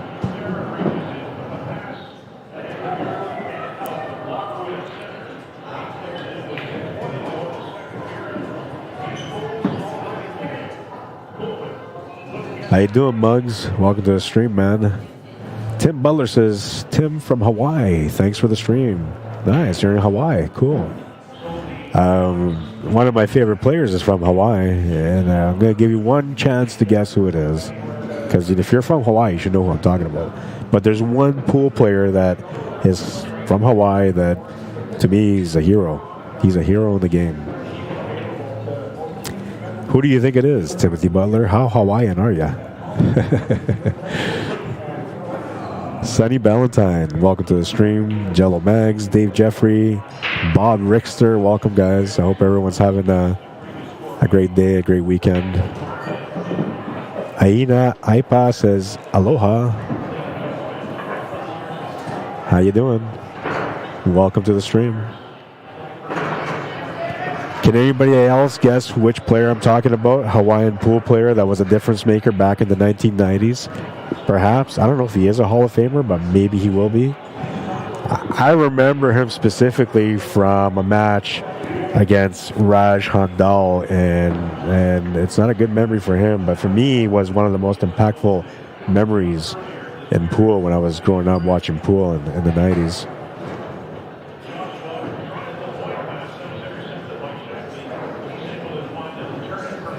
I talk about this match all the time, too. It's a World 9-ball match.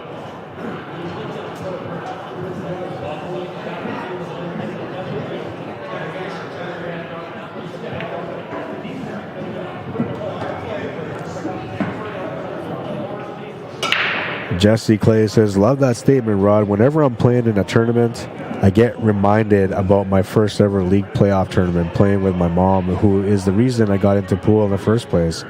Puts a smile on my face every time.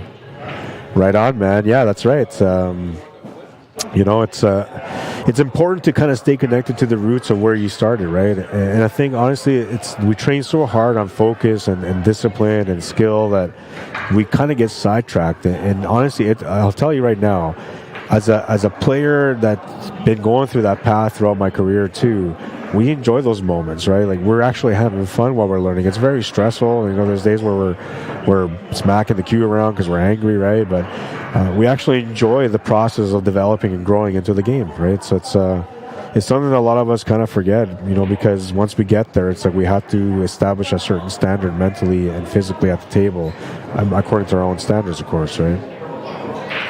But yeah, you know, stay in touch with the game. Remember where you started, and you'll see. You know, even when you're having those tough days at the table, you'll find a way to, you know, smile through it. For me, like, it used to bother me all the time when I got out of position. I get mad and like, oh my god, I can't believe I did that, right, kind of thing. Now it's like when I get out of position, I just laugh, right? I don't. I look up to the pool gods and say, like, why are you testing me like this again, man? You know, and I kind of shrug it off and laugh, right? And that's kind of how I stay humble at the table, just understanding, you know, that as good as you are, you're human. The game is bigger than you. It always will be bigger than you, and it can always control you no matter what. It'll make you feel good. It'll make you feel mad. It'll do all those things to you every chance it gets. But that's why we love the game, right? It's beautiful altogether.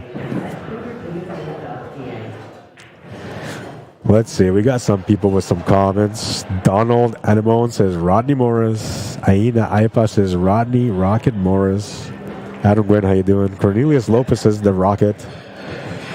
Donald says Brain Hashimoto. Rodney the Rocket Morris says Timothy Butler. Yeah, that's right. It's the Rocket, man. He's one of my favorite dudes, you know. I'll tell you why. Like, you can talk to people, you know, and I'm talking about like Facebook. So let's say like somebody posts a comment, right? And then you go on there, you start talking with them, you interact with them, right? You try to anyway. They may neglect you all the time. They may never ever reply. Rodney Morris is not that guy. If you comment, he'll reply. You know, I talked to him the first time when I added him on Facebook. I had this crazy idea of what I wanted to do in life, you know, which is what I'm doing now. And you know, I talked to him. I was like, "Hey, man," I said, "You know, you're one of my heroes, dude. You know, I watched you play, and I remember all the things you've done, and I just want to let you know that you're one of my heroes, right?" And I said to him, "You know, if you ever get a chance, I'd like to talk to you, you know, like on the phone, right?" And then we started talking. It was cool, you know. Like, Rodney Morris is just a cool dude. You don't. A lot of those people that are like up there, you know, that have earned the Hall of Fame stature, they may not give you the time of day, man. But not Rodney Morris, man. He's all heart. And he's a funny guy too. He's got wicked character, man. He still jokes around about him and Efren, you know, because Efren kind of stiffed him a little bit there. Well, he didn't stiff him. He sharked him out a little bit. He sharked him out a little bit when they were playing. I think it was $500,000 on the line. And so he still talks about it a little bit, but he jokes around about it, right? And he's a good guy. Mike Frost, how you doing? Perry Van Dam, Ermelinda Borges. Yeah, I don't know if he made it to the Hall of Fame yet, though, but he should be there.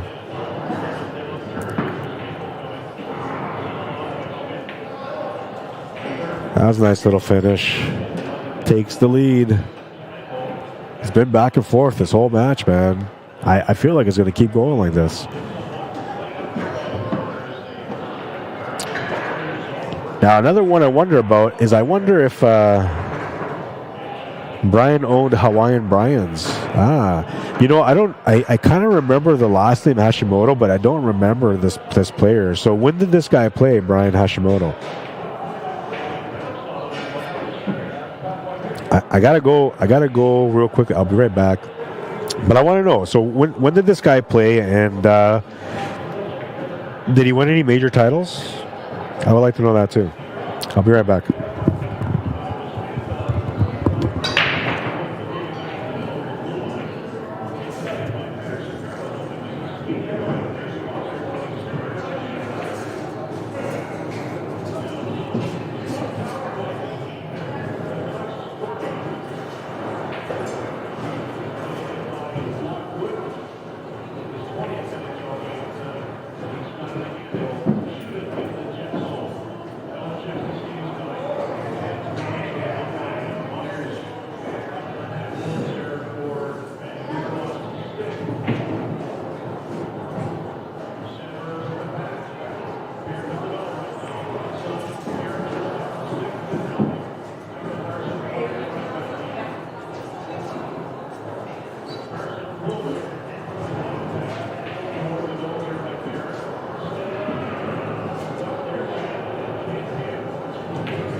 So we're our own worst enemies when it comes to this shit.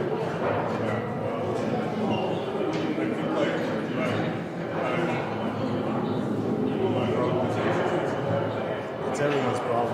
The only way you get better at that is by putting the hours on the table, right? Which is why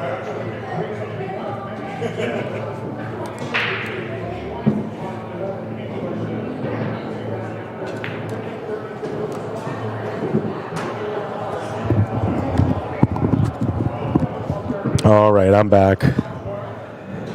Whew. I figured I had to go to the bathroom real quick, but then I went and ordered my food. Might as well, I'm feeling a little bit hungry, man. All right, Brian Drury, how you doing? Claude Shanacapo, welcome to the stream. Donald says 80, 90s. He was from the 80s and 90s. Okay. I started watching pool. I'm trying to think when I started watching pool. I want to say maybe it was like 1995, around there, maybe when I started playing or watching. Linda Baker, how you doing? Timothy Butler says Brian trained Rodney. So does Brian have that same style as Rodney, like fast paced, or is that something that the Rocket just, ended up, his natural ability to play was that way? We have a guy here in Manitoba that, can put up a fight with the Rocket anytime. Speed pool competition. His name is Brian Mink. And this guy, I don't know about now, but, throughout the years as I watched him play, this guy will run a table in 20 seconds. Maybe even less. Another guy that's a really good fast shooter like that, or at least he used to be a little bit more a few years ago, was Corey Peranto. He had that kind of fast-paced style too, man. And I'll never forget, I played him at this, it wasn't Sonics back then, it was called Simon's. But it was on Logan, and I played him in a match there. And I can't remember who he was talking to, but he had a friend there, and there was a match against me, and he said something about time me, right? He says, time me on my rack. He wants to see how fast he runs me out, so he breaks and he runs out the table. It's 30 seconds. I was like, what? And this is me first starting to play pool, right? So I don't really know what's going on here. Why is this guy getting timed, right? I'm thinking, this is kind of weird. And then I realized he just wanted to see how fast he kicked my ass. And, I'll never forget that. Every time I play him, man, I remember that day, right? And I try my best to play my best against him every single time, because I'm like, I remember you now. It's been a few years. I can play better now. It won't be 30 seconds no more. But he's a great player too. He was actually playing in the tournament yesterday at the Tournament of Champions. He was Rodney's mentor. I see. Okay. And everyone kind of needs that, right? There's a junior here. His name is Joey Bolio from Ebenflow. And I've been kind of trying to talk to him about that. I want to coach him, I want to teach him, I want to be able to help mentor him, right? And I'm not sure he understands what that is, but I feel like that's something that every professional level player needs. They need not just a coach, but a mentor, somebody that can help them build mentally for competition and for life, right? And I think without those mentors, man, if you don't have one, it's maybe the reason why you still come up short. And usually a mentor is someone that's seasoned, that's played the game for many years, has a lot of knowledge, can share a lot of mentality with you, and correct your flaws, both physically and mentally at the table. They teach you Zen when all you're thinking about is everything else, I don't have a mentor either, man. But for me, my mentors are the people that I watch, right? So I grew up watching, Ralph Suke, Efren Reyes, Francisco Bustamante, Rodney Morris. There's lots of these guys that I grew up watching, and they were kind of like my mentors because I learned a lot from them, right? I used to watch all their videos, all their matches, and I always put my head in the game trying to figure out what they're going to do next. And, when they did something different, why, right? And so they kind of taught me the ways before I even started really perfecting my skill. They showed me that there was a discipline to the game, right? But I never made it to a pro level, right? And realistically, I'm not going to make it to a pro level, so I don't need a mentor no more. I just need somebody to keep me sane. Someone to remind me what I was doing. Sometimes I forget. Sterling Crochet, how you doing? Duke, you already know, says 30s, that deadly. Yeah, 30 seconds, man. That's pretty deadly. And at the time, like I said, like I felt so disrespected because I'm like, who the hell does this guy think he is, right? And then I find out it's like this guy knows how to play. He's a top level player, and he was just trying to, confirm how good he is against me. And I remember, like, for the first couple of years, like, every time I seen this guy on the table, and I was like, I gotta beat him. I'll never forget what you did to me, right? But then the years went by, it's like, whatever. I always remember, I never forget, but I don't hold no grudges, man. Takes the lead, 5-4. I try not to hold grudges. The way I am is, okay, I'll put it to you this way. If you do me wrong and you apologize, I'll forgive. If you do me wrong again and you apologize, I'll forgive again. If you do me wrong a third time, you have no respect for me, I'll never talk to you again. That's just kind of the way I am, right? And the reason why is because you can't convince people to respect you. People have to respect you because of their own decision-making on who you are, right? So for me, that's the way I think. Usually I forget, I forgive and I move on, right? And trust me, there's been some characters in life that maybe didn't deserve the forgiveness, but I try to be a fair person, right? And I know I ain't no angel, man. I've done my wrongs too, and maybe some people I pissed off too, right? So it's all good. But I'm a grown up, right? So if you want to sit down and talk about it, I'll talk about it, right? And we can patch things up. We don't have to be mad. Nobody gets better in the world by being mad, man. I tried that route growing up. It didn't work out too well. And then I figured, just got to be happy and enjoy life. And so far, it's been okay. Anyways, I'm preaching today. It must be Sunday. Is it Sunday? It's got to be Sunday. I get in preacher mood sometimes. And no, I'm not religious. Let's just clarify that. I already got snapped at early because of that. Guy almost turned me into a Jehovah's Witness. Doing good, Sterling. Right on, man. It's been a while since I've seen you play. And even, like, if you're looking at all these, we're talking about mentors, right? If you're looking at mentors, like, think about these kids, like, you have, like, Savannah Easton, for example. She is so talented at the table, so blessed at the table, and a lot of that, is obviously through her hard work, right? Because she put in the time to get as good as she is. But what I was trying to get at is look at the amount of mentors that this girl has and the mentors that she has around her, right? Like Kelly Fisher, a big mentor for her. Shane Van Boning, a big mentor as well, right? These are like world champions, number ones, man. And these guys and these ladies are sitting there, Jason Shaw, all these guys, they're all supporting this girl and teaching her and talking to her and mentoring her.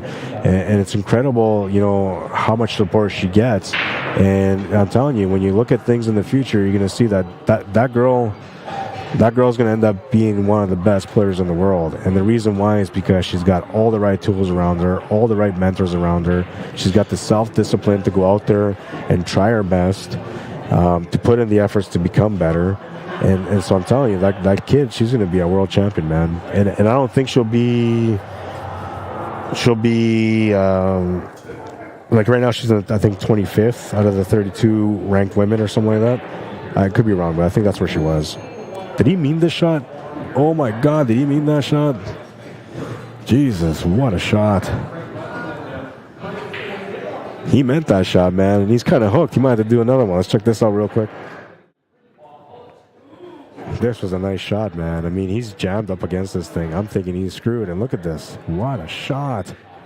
Just the right amount of pace and everything, man. What a shot. And that's going to bring us to this one, which, well, it's a little bit more challenging, but it's there.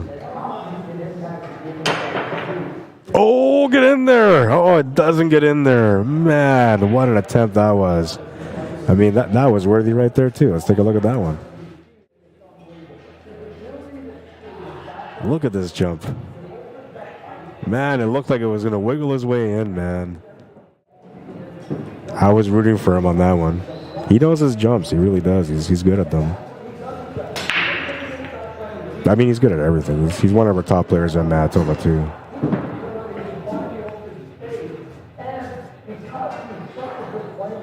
Man, I thought he was going to pull like a miracle finish on that one, because if he does that, man, like I'm going to scream off the top of my lungs and everybody's going to hate me for it.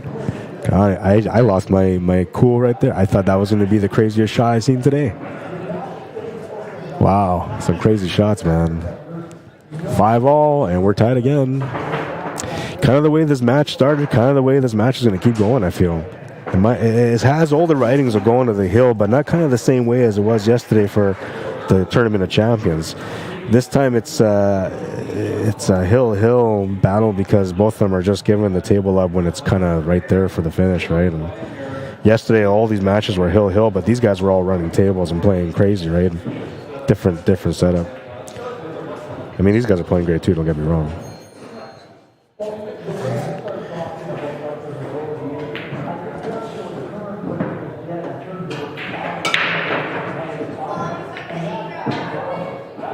Sean Daniel says, sorry, Rod. Just kidding. Why? What did you do, man? Did I miss something? Did you comment somewhere? I gotta go back and look now. I don't see it, man. Sorry for what? Or was that related to my joke? I don't know, maybe. It could have been. Robert Fedinato says, what's the Fargo rate of these players? Give me a minute or two and I'll let you know. I should know Randy's already, but I don't remember.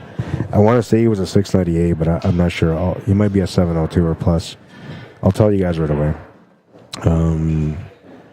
Donald says, yeah, she's an awesome player, talking about Savannah Easton, and so is Sophia Mass. Sophia Mass is an incredible player too, and same thing with her. You know, she's got a lot of great talent too, and she's got some good supporters around her too, man. You know, she's going to do really well. There's so many of these guys are going to do really well. The next generation of pool players is going to be something that we didn't expect. It's going to be something that the older generations never thought would ever see. You know, it's going to be high-level competition all the time, barely missing, exciting shots, and it's going to just drive everyone nuts, man. I'm telling you, it's going to be cool. I hope that I get to see all that, you know, happen throughout the years. But I'm looking forward to seeing, you know, when Savannah Easton is like 25, you know, 10 years from now, I can only imagine, you know, she's probably going to have like 2 world titles by then. She'll be like #1 ranked player. You know, Sophia Mass will be right there with her, competing for that top spot. I just see all these things happening, man, because they're so good. Donald says, yeah, she finished 5th, 6th on the WPBA event already. That's what I mean, right? So, and she just started playing, right?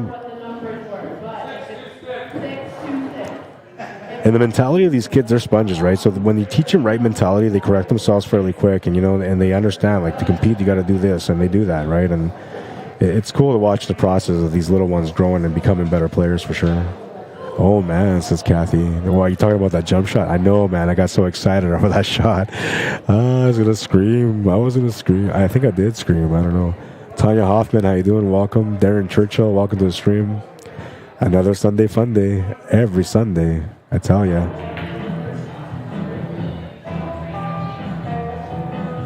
Sean Down said, nah, just your life advice. Yeah, I don't know. Sometimes I'm off. Sometimes I'm on, you know. Thank you, Jeff Martin, the hero, saving me right now. So Randy is 705, and Cornell Jr. is 685. Thank you, Tanya. You guys are awesome, see? You guys are awesome. And see, now I know if you guys were here in the city, you guys would come join with me and be teammates, and, you know, we work this thing together and do some crazy stuff together. I know that because you guys are supportive all the time. I truly appreciate it. I mean, you didn't have to go out of your way to look at the Fargo rates, but you guys did that, and that's how engaged you are with the stream, and I appreciate it. Donald says, yes, Savannah, the Roadrunner Easton, been playing 2 years. I heard that she just started playing about 1.5 years ago, but I guess we'll call it 2 years, you know, but technically, yeah, I heard it was only about 1.5 years ago. And now we have a young fella in Evanflow that was talking about, Joey Bolio, same thing. He started playing about 1.5 years ago as well, and he's right there too. You know, he's already playing in these high-level competition against the best players in Manitoba, and he's got these guys sweating, man, and he's 13. He's got these guys worried about him every time they got to play him, man, because they just don't know what this kid's going to bring. He has no fear. You know, he makes the shots, and he's assertive with everything that he does almost, right? So his only real downfall, like I said a few times, is, you know, his mentality right now, too negative, you know, and And that's all part of growing up. And it's not a bad thing. It could be considered a bad thing in some eyes. But to me, what I look at, what I translate all of that into is that he's a competitor, right? He's frustrated because he wants to compete. He wants to be the best, right? And when he doesn't get what he wants, he comes up short, it frustrates him because he knows that he wants to be the best, right? And so I don't think it's a bad thing. I think if anything, it's going to be like motivation and incentive for him to dedicate himself even harder to become a better player.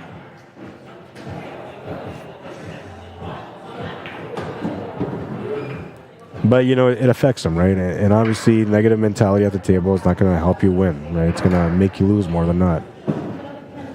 But it's all part of the learning curve, especially when you're becoming a competitive high-level player. Yeah, these guys just keep going, man, exchanging the racks.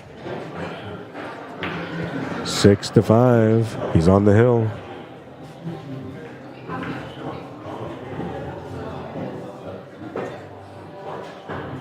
Don says the internet helps with all the different training videos and tips for shots, and that's what's made the biggest difference, I think, as how pool players are developed.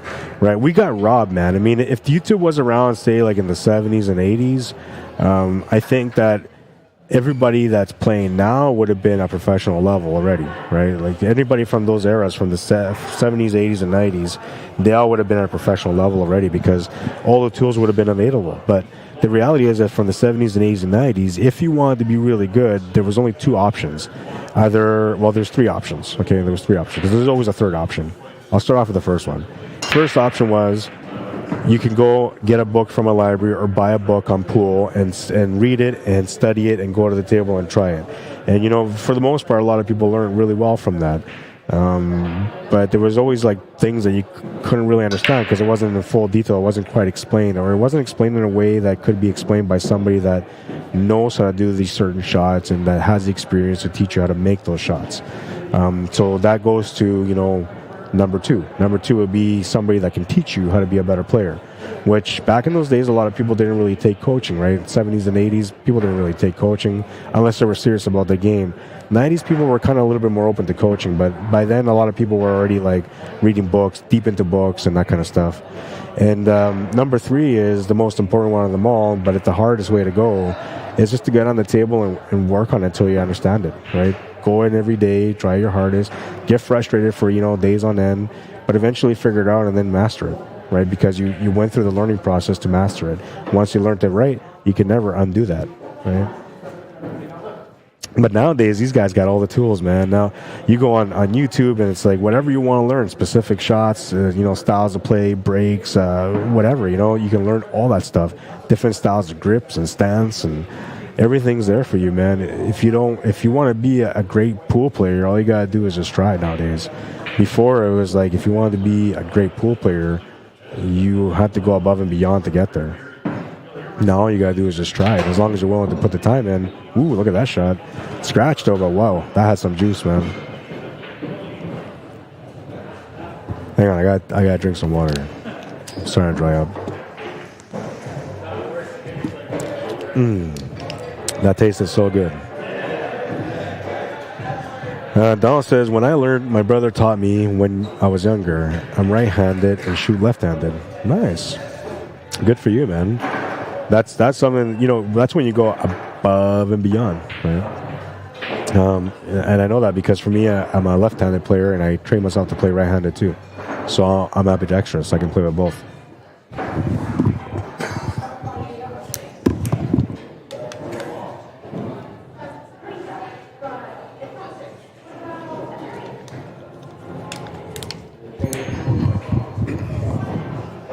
And I only taught myself how to be ambidextrous because I'm too lazy to use the extension or the bridge, and I don't like it. It just doesn't feel right.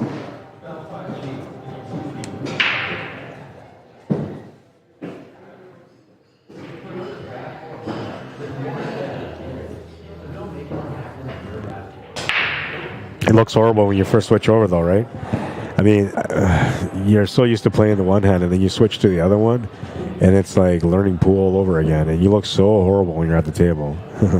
Every shot looks a little gimpy. But eventually, you know, the more you do it, the more you get used to it. Before you know it, you're able to shoot with the opposite hand all the time. Ooh, that looks good. My food's coming. I'm out of here. Thank you. Awesome. Thank you, thank you.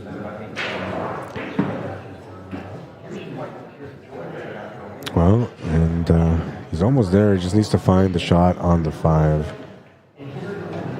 It's kind of in a tight spot. If you went to the right, it wouldn't be so bad. But if you're drawing it back, it's in a bit of a tight spot.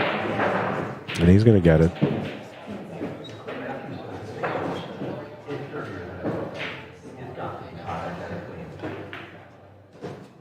It's a good bounce off this 15.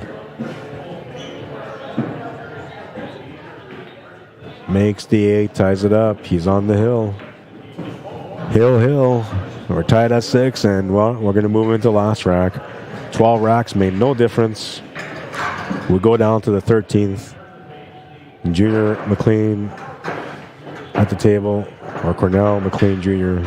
We know him as Junior McLean, but most people know him as Cornell McLean Jr. He'll be breaking in rack number 13. He's got a monstrous break too, man. So we'll be looking for a monster break on this one. Usually when it gets to hill, you know, the strong breakers, they put everything behind the break. Just gotta watch out not to lose control of that cue ball.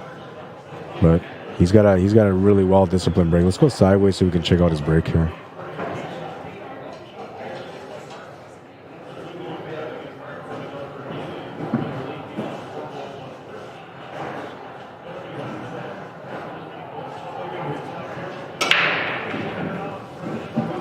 Smash and break, makes a ball, and look at this spread.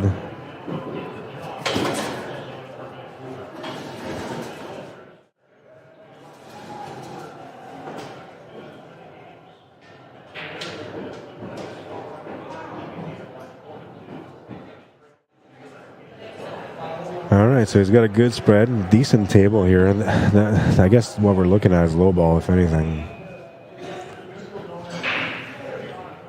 And the only reason why is because the 11 is tied up to that 8 ball, so you know, it makes it a little bit harder to finish the table if you take high ball. It'll still be a little bit challenging to finish it with low ball because he's got to get that 1 ball and break out the 8 ball, you know. But these guys are skillful. He'll work his way around it.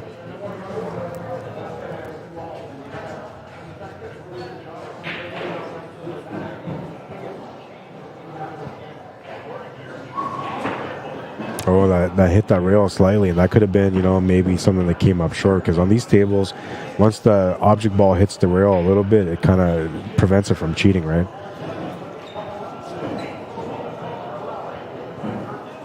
You ever have those days where you rush out of the house and you forget to, you know, zip up your pants? I had that day. I just realized that my zipper wasn't done the whole time, and I've been walking around this pool hall like, you know, like I'm trying to display something. Jesus. I haven't done that since I was a kid, man. But I used to do that a few times when I was a kid, you know, just go out the door and never realize that my zipper wasn't done. And then people always say, hey, man, you scared of heights? So I'd be like, no, why? Your zipper is. It made me laugh every time they said it, you know. It didn't matter how many times they said it. When you're a kid, you enjoy these little things. Possibility for a breakout here. He's not going to go for it. He's trying to address that 6 ball.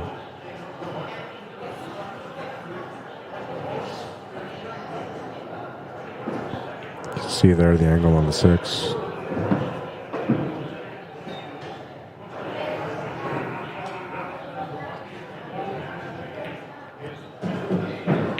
Trying to create a little bit of angle here because he wants to try to take that cue ball in between that 1 and 8 and bump out the 8 and get the shape on the 1. Wants to bump it out. He's not going to bump it out. Oh. He had the right idea, but it didn't work out. And now he's got himself in a really, really weird situation. Because, I mean, even if he makes his 1 ball, he's not going to have an easy shot on that 8 ball. Now, he's a good jumper too, but this is so close that I don't think you're jumping this. He's going to jump it off the rail. Oh, it doesn't hop, though. That's a tough shot to do, too. Oh, he was going to scrap. He accidentally moved the balls around, so he was just going to scrap the rack and give it to Randy. But Randy's like, no, I'll just shoot it.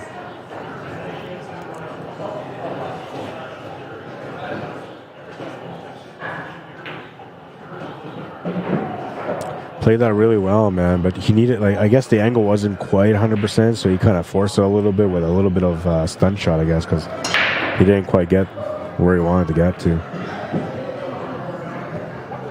And that shot, you're supposed to go off the top rail, bump that 8-ball out, then you have the perfect shot on the 1 with a finish on the 8. But he just came up on the opposite side of it. And the pace wasn't right. I mean, had he ran into that 8-ball like he wanted to, that 8-ball would have been even more stuck to the rail, which would have made it even more difficult for him. However, he could have maybe drawn it back from the 1 ball if he got straight on that 1. So there was a possibility there. You can just draw this off the cushion with some spin or go off 2 rails here, back and forth for the 8. He's going to draw it off the cushion with some spin. He's going to end up funny on this. He's going to end up funny on this.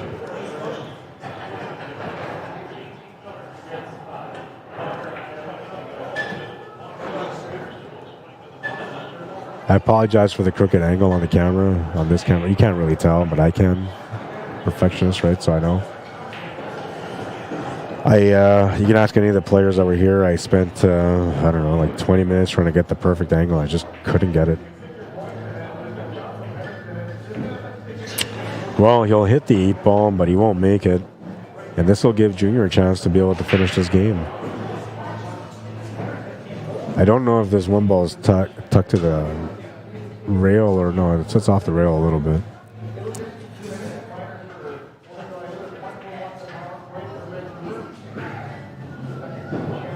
Yeah, he's going to take a little look at it. If it was on the rail, then it's easier because you can just spin into it, right? But if it's off the rail, then you got to figure it out. Normally, the shot, you can play it with left-hand spin anyway, but it's a scratch angle, so you want to play it right.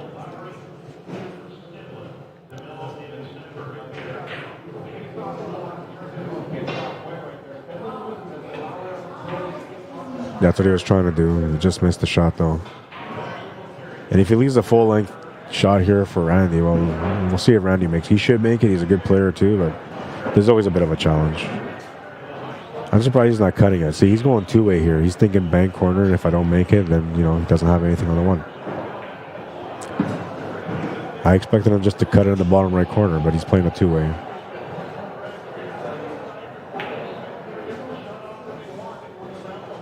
Just enough pace to leave that 8-ball chilling over the pocket. It almost goes in too.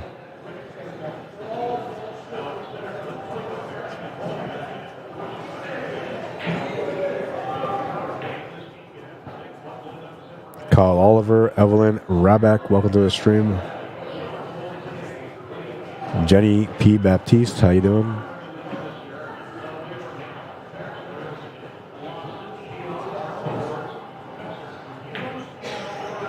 Come on. Oh. Jazz comes up short, and that will be that. Randy Baggett will move on to the next round. You know, it's one of those weird situations when you're on that table on that spot. What's up? What? Me and Randy. Oh, okay. So Randy and Tim Sinclair are playing now. I'm going to keep this going, but you know what? I'm going to be quiet for, I don't know, maybe 10 minutes. I'm going to eat my food, man. I'm getting hungry. It's sitting there getting cold. But first I'm going to go through the comments and say hi to a few of you guys before I get started. I'll reset the scoreboard too. Well, you know, while we're waiting, how about we show you guys compilation number 1, and then I'll do the things that I gotta do. No, wait, first I'll say the comments, then I'll do that. Gene says, yeah, I do everything right-handed, but when I try pool, I feel foolish. It's weird, you know, like I'm a left-handed person, right? So I write left-handed, but I do everything right-handed. When I played pool, I thought I would be right-handed, but I ended up being left-handed. And then when I switched over to right-handed, I realized that maybe I should have started off right-handed the whole time because my aiming is a lot better when I shoot right-handed than when I shoot left-handed. This Jets game is crazy, man. 6-4 for the Winnipeg Jets against the Vancouver Canucks. And this is a hockey game, so, you know, they're looking like football games now. Gene Peacock said, Calvin Currington, how you doing? Gene Peacock says, my real mentor was my husband, a.k.a. Fast Eddie. I played at pool since the 70s, but not until I met him did I get serious about really learning the game. All the good advice and patient teaching he provided me made me love the game and want to get good. I'll never be professional, but I'm respected at the table and That includes snooker, 8-ball, and 9-ball. What's up, Shelly? If I put Courtney and Dion in a B-side match. Yeah, that's fine.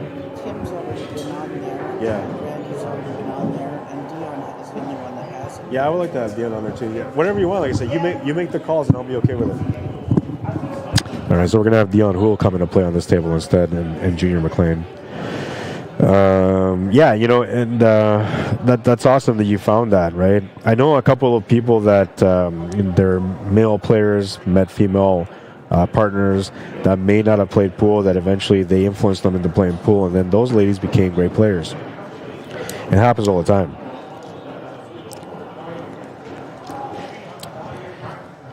But that's a special bond. That's a special connection. Just like the special connection, like say you learn from your dad, or you learn from your mom or your grandpa, right? Like those are special bonds that connect you to the game forever, right? And that's awesome. I'm happy for you. Carlos Cruz, Kendall Inman, Craig Power, Joseph Tamayo. I'm waiting to find out what's going on here with this match. I think Junior had to take a break.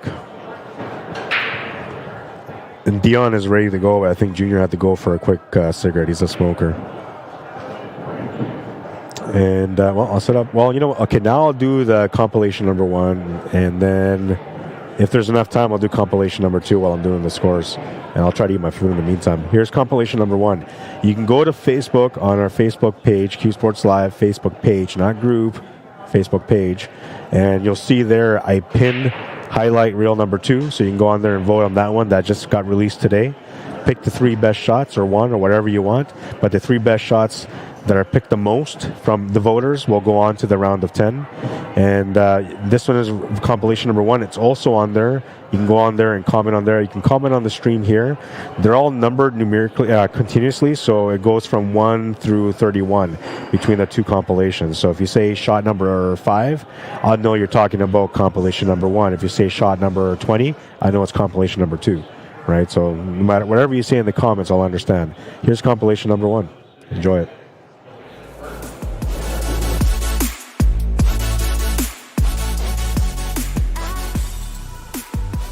Cross bank side, what a shot.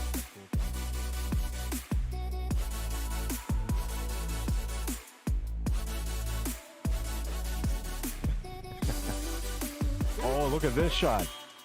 What a shot. Oh.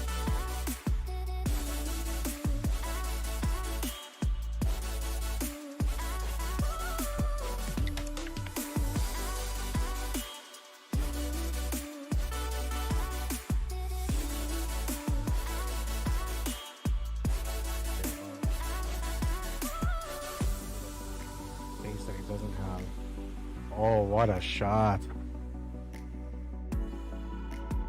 Distraction is what he said. What a shot that was.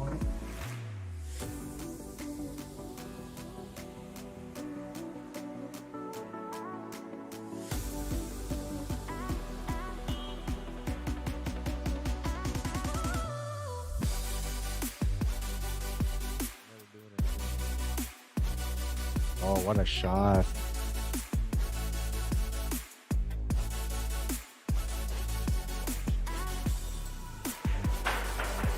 What a shot!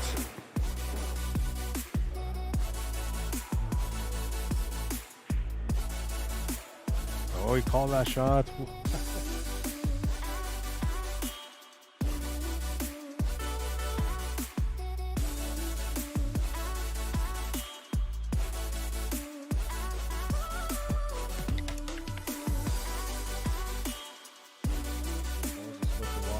Oh my God, and then he goes and makes that shot.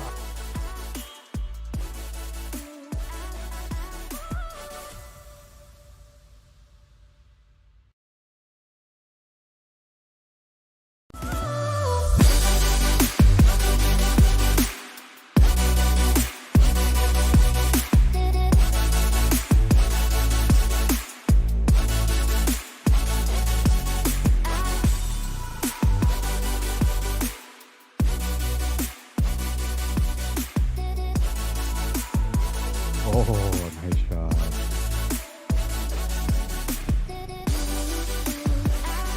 Ooh, nice shot.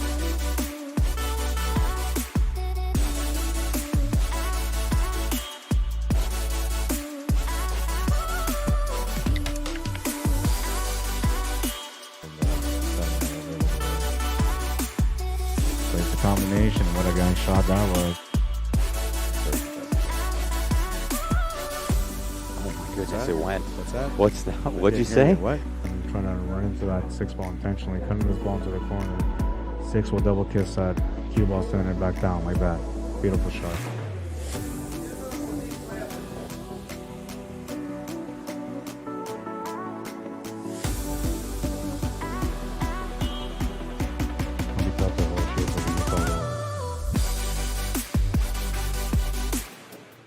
A little nudge over from the 6 would help.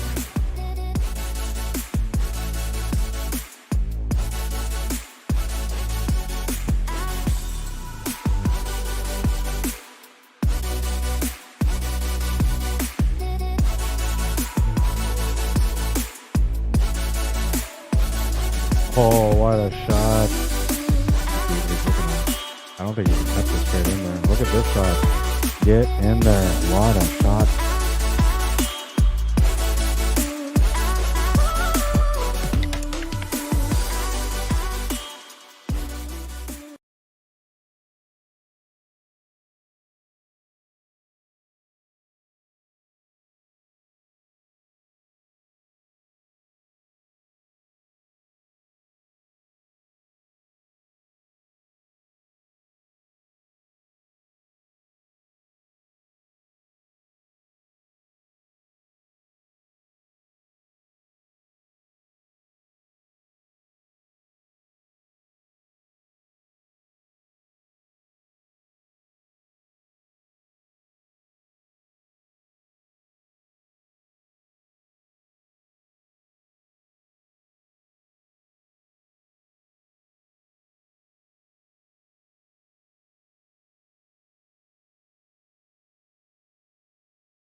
All right, so and no, I wasn't talking this whole time. The mic was muted, but I was talking to somebody on the side here, so I needed to keep the mic muted for that.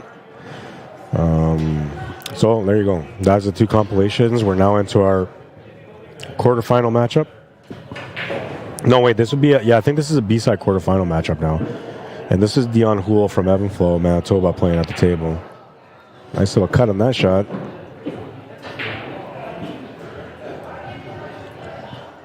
Got himself a little jammed up here on this 11 ball. Looks like the best he can do here maybe is just hit it, but I don't know if he can make it. There's too many object balls in the way to block him from doing that. Thank you. I'll mark you down as paid right away. Thank you.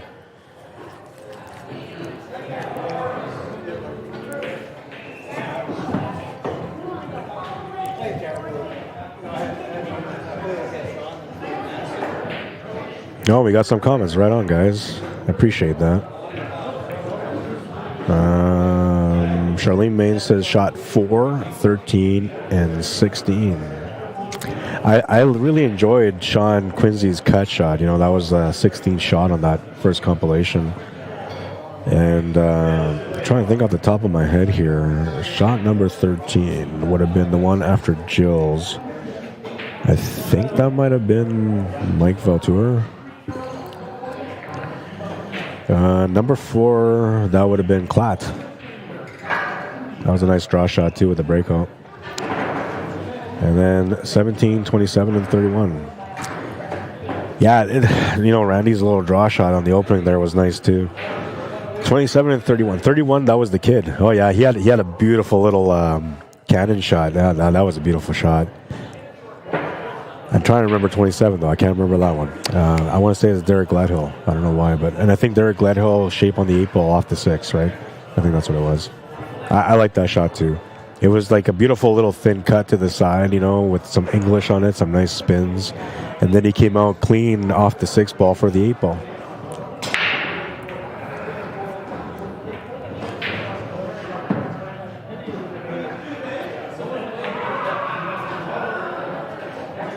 Comes up short on the bank.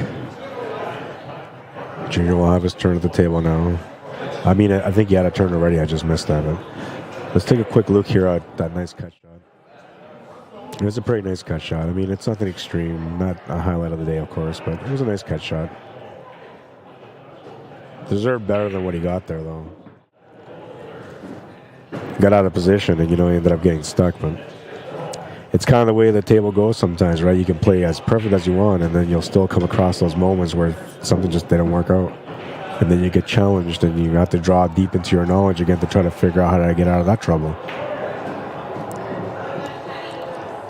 Another goal from the Jets, 7-4.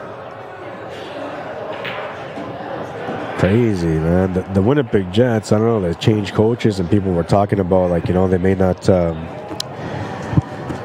have that good of a team, and then there was a theory that this Rick Bowness guy, who was the last time he coached for the Dallas Stars, he took them to the playoffs. I think they finished in second that year.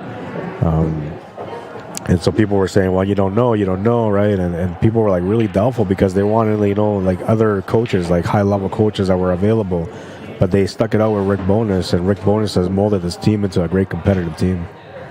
I'm a big hockey fan, man. I love hockey, man. Especially the Winnipeg Jets. I pay attention to all the details, you know. One more thing here.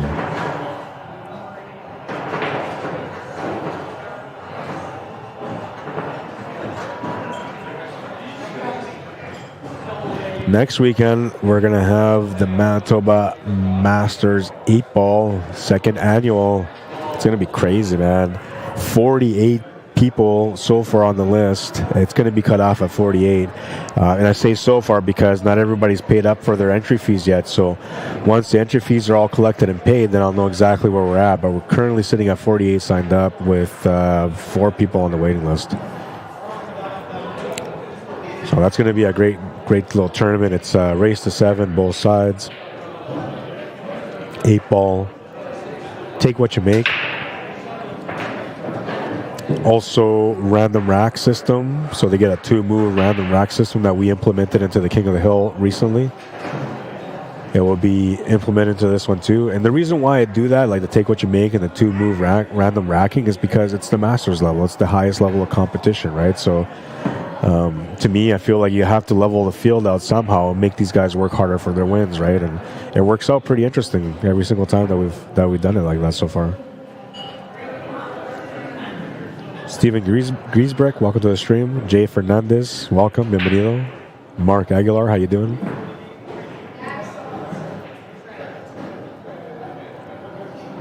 I still haven't ate my food. I ate some of it though, so I guess I'm okay.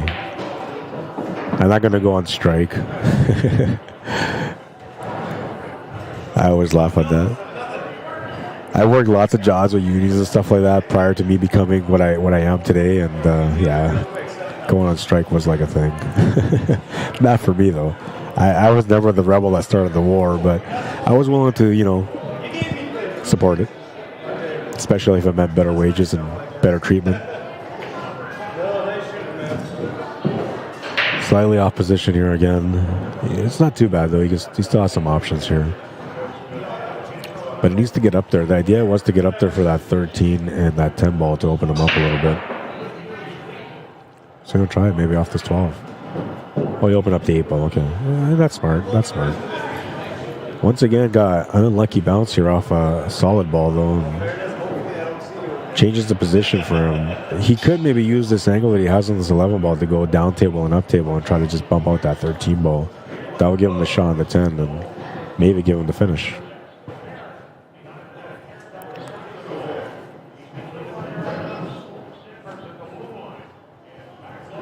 It's a weird shot because he's kind of like a scratch angle here on this 11 ball. So technically, like, if you don't want to take that shot as a scratch angle, the other option is to take it to the corner, which may not work. Yeah, he didn't like it, so he's just trying to create a mess here and try to play a safety. And, well, he didn't give him a whole lot to work with, but he didn't really make that much of a mess. So Dion will try to look at this table and find a way to be able to reply here with a safety in a way where he's going to have another opportunity at this table. And I'm not sure what that way would be. I'm taking a look at it right now, and the only real shots you can see is, you know, some of that 4, some of that 1 ball, but not really much of it. You can see most of the 4. I wonder if he could maybe just hammer this 4 off the 3, off the 13 ball in the top left corner right now. Take a look at the side view. It might tell me better. He's not even considering it, so... Oh, he was trying it. And I thought maybe that was a possibility. It looked like it could be. You know, best case scenario worked out for him in the end because he's tied up that 13 ball, and now Junior will have to figure out how to get that open. Limited options here for breakouts also. Now this would be, you know, a decent opportunity for a setup, but the 11 ball is blocking the path to the 13 ball, so he needs to find a different way to get onto it. Now this shot from the side is available for sure on the 11 ball. The tangent line's taking him towards that 8 ball. I don't know if you want to try to put some spin on this to try to adjust the tangent line to maybe get that 8 ball to bank into that 12 or to that 10 ball and open it up that way. That's not going to help your problems for the 13 ball though. He's getting an extension. He's going to try this fine cut. Now this is a difficult cut too because technically he's trying to make this cut for the break on the 13, which requires him to put a touch of rights only. And he's so close to the ball that, you know, it's going to be hard for him to be able to throw this in there. He's taking a look at it though. And this is going to require a lot of precision when it comes to the tip adjustment for the shot. Now, generally for this shot, you want to play this with inside spin because it's frozen against the rail and it helps you a lot more. But you can make the shot with right-hand spin. The problem is that you have to put extreme right-hand spin, which won't help you out for the breakout. Opting to go for the kick shot. Get in there. Nice shot. And now he's got a better angle on this 11 ball, which the tangent line is almost true to the 13. All he's got to do is just add a little bit of top spin, maybe a touch of rights, and that should get him right onto that 13 ball, break it out, and give him the shot on the 10.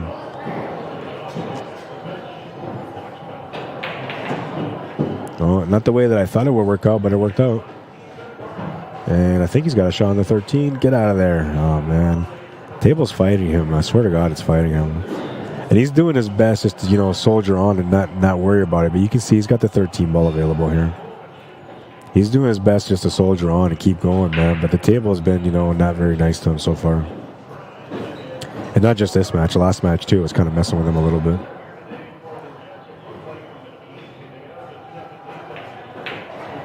Shot to the side is good. Just trying to set up for a bank corner here. Might have gone too far for it. He could still maybe reverse the spin to get it, but I'm wondering if there's enough room for him to be able to cut this in. No, I don't think so.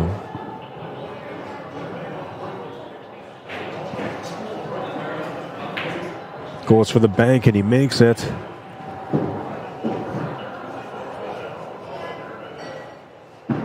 And well, this will be the biggest one here now.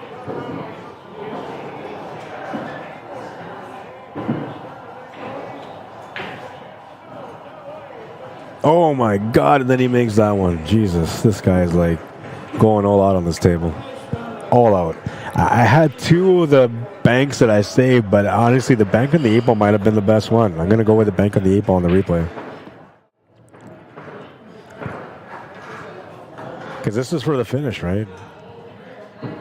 Wow, nice shot, man.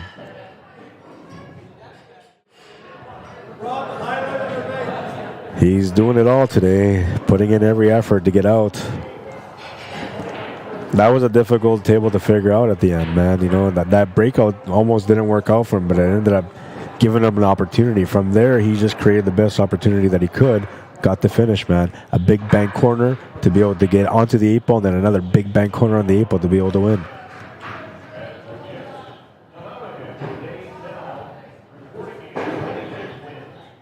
Trying to remember if I updated the score now. I think I did, right?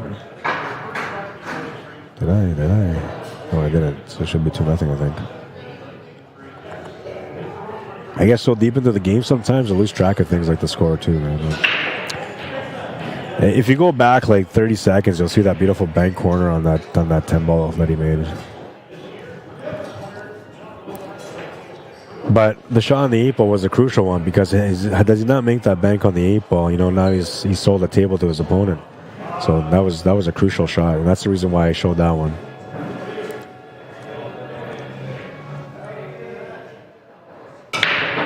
Rack number 3, he's leading by 2, another smash and break.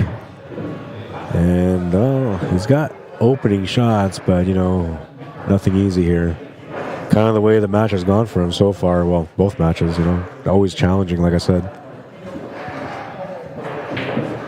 Almost found his way out on the first match. He's doing his best to find his way out on this one. Leading by 2 so far.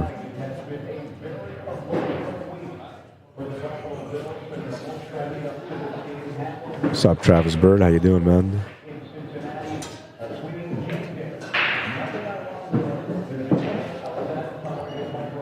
By the way, if you guys are enjoying this, don't be afraid to like and share the stream. Every time that you guys like and share the stream, you help to create exposure to the work that we do, and I appreciate it if you do that kind of stuff for us.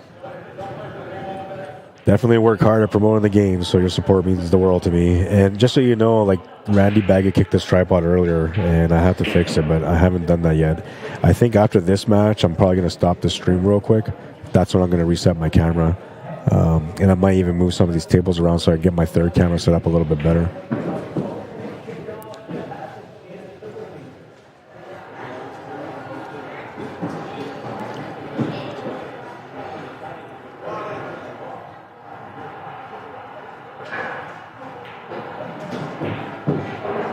Working it out just fine right now. If he had the perfect shape on the 13, that would have been spot on for the finish. Now he might have to try to break this out. He's got a little bit of an angle here. He might be able to cheat the angle a little bit just to draw right back into the 3 and open up that 13 ball. Yeah, and I don't mind taking this shot, but now he's going to have to make sure he gets a follow-up here on this 10 ball or 12 ball, whatever it is that's in the corner. Nice shot. And he didn't quite get that follow-up, though. That was going to be the only problem, is that he didn't get a follow-up. I mean, he's got something. There's a chance for a combo here. He might take a look at it. This is a fine little cut. He tried his best just to get around it, you know, and he ended up running into that 5, and it didn't work out. Or did it? Maybe it did. He's taking a look.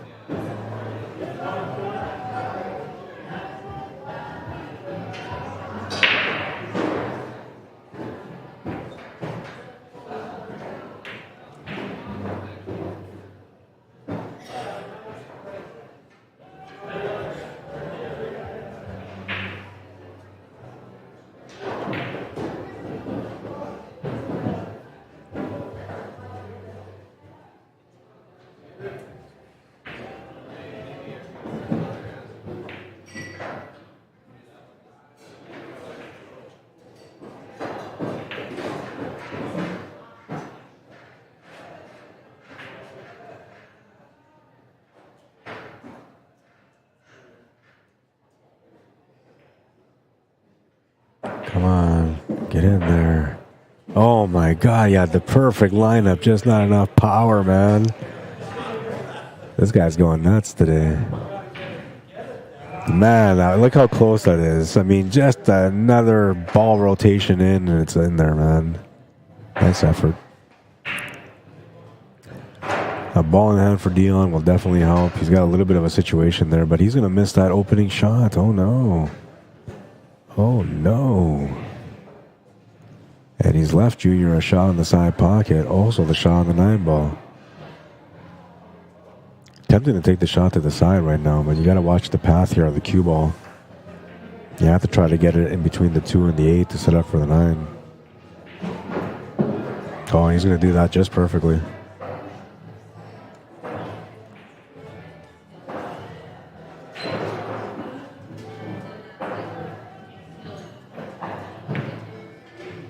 Nice little tap in on that one. Get straight on the 8-ball. He's swinging, man. He's swinging today. 3-0. That kick shot on that 10 was so close, man. I think I saved it. Did I say? Yeah, I saved it. Look at this, man. I mean, he's in a tight jam, and he didn't even hit that with power. He just hit that late. It was all about the right measurement, and he had it spot on. Now, the problem was that had he hit it a little bit harder, he may not have had the shot on that 9-ball, right? So he hit that with the pace to control the cue ball to make sure that he would have a follow-up shot, which is the only reason he came up short on the shot. Jerry Duty, Earl Cameron, what's up, bro? Randall Horn, Kimberly Ann. Duke, you already know, says, nice shooting, Junior. Kathy Secret says, nice. What's up, Mark Hood? How you doing, man? Kunsun McIver, welcome to the stream. Ricky Clark, welcome. All right, Dion needs to get going on this table. He lost the cue ball, though. That's not going to help. This is an even race between these guys. They're racing to 6, just so you know. I'm going to take it. I got to keep eating my food because it's getting colder and colder. So I hope you guys don't mind. Excuse me quickly while I try to bust a munch here on the sideline. And I'll go over here, and before I go any further, welcome everyone on YouTube. Hope you guys are doing well and enjoying the stream. Okay, here we go. Oops. So I've just posted the link for the YouTube stream if you guys want to go over on YouTube and check it out on there. 1080p quality. You know, for the first time yesterday, I went on to check out the YouTube stream to see how it looked on TV, right? And I liked it and I didn't like it. I realized that there's a few flaws in my system and my presentation. So I went home trying to figure out how to fix those things and make it better.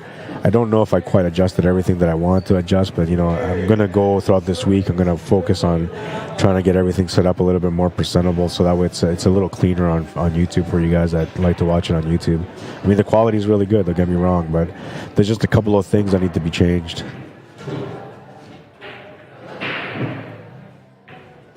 Nice little finish on that one. I'm telling you, man, he's come out swinging on this one. 4-0, needs 2 more to win. I'm going to bust a munch. I'll be right back.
doing? It's about you. All right. Let's take it right before it gets cold. It's cold already. I don't take long. So on the east side, I play a week with this one. you brought your personal cheerleader. Hey, You brought your personal cheerleader. I know. She spends enough time watching on the stream. Oh, yeah, she was. She's always watching.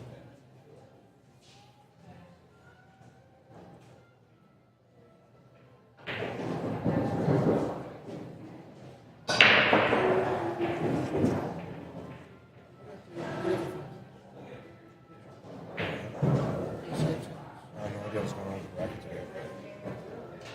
I just told Shelly just decide what matches to put on TV. I know last week somebody apparently demanded to go on the stream, otherwise it would forfeit. I don't know who it was. Somebody twisted it. You want to play on the. Yeah, they demanded it. I don't know who it was. I never asked, right? It's those damn compilation videos. Everyone wants to get a highlight. Well, it's nice to watch yourself play. Yeah. Right? But, I mean, demanding it. Yeah. I'll ask eventually who it was. I didn't bother. Nice shots. Dion Hula from Liverpool. Johnny's TV. They won 35 years in a row.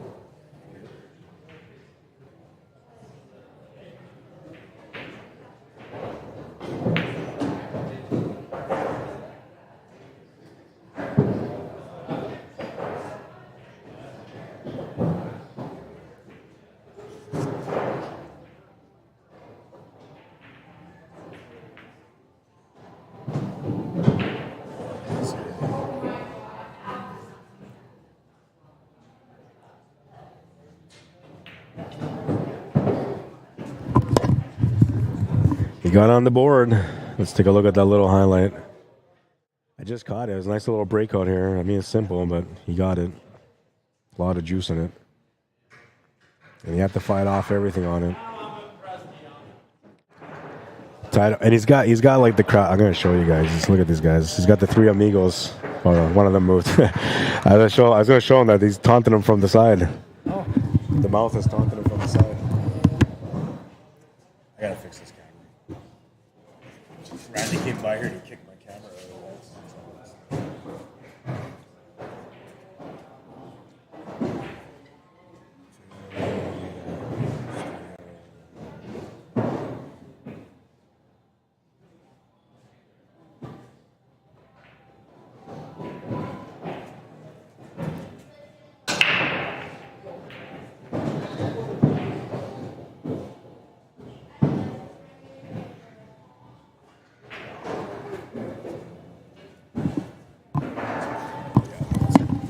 Still a little crooked, but That's pretty cool, though, all that, all the best shots, and you put them all together. That's cool. I like that.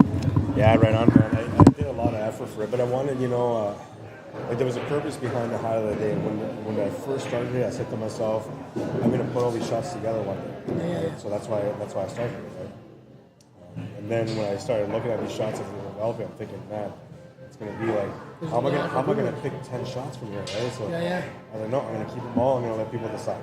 Let people pick the best ones. Right? So right now, the way I set up is pick the 3 from the first one, pick the 3 from the second, and pick See, I 4 from haven't the seen, I last haven't one. seen your second one.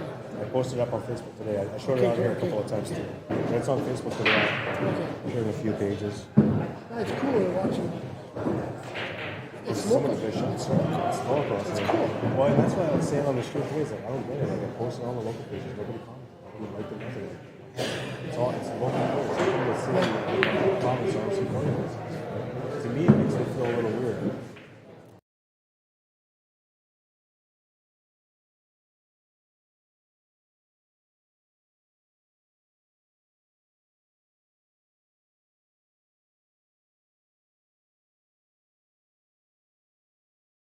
But I did the work, that's all. It's awesome. I watched it. I don't know how many times. The first one. I did I said, we're going to get 3, 3, and 4. That gives me 10 shots. And then I'm going to put those 10 shots in a row, and I'll do the fourth compilation, the final one, and then we're going to vote on the best one of the year. Yeah. But that one I'm going to put in a poll, right? So that way you go on the actual site of the poll and see who picks it. Yeah, but the third compilation, it's just 16 or 17 shots. Every one of them, oh my God, every shot. Every one of them. It's nuts. It was hard for me to pick any of the shots. Yep.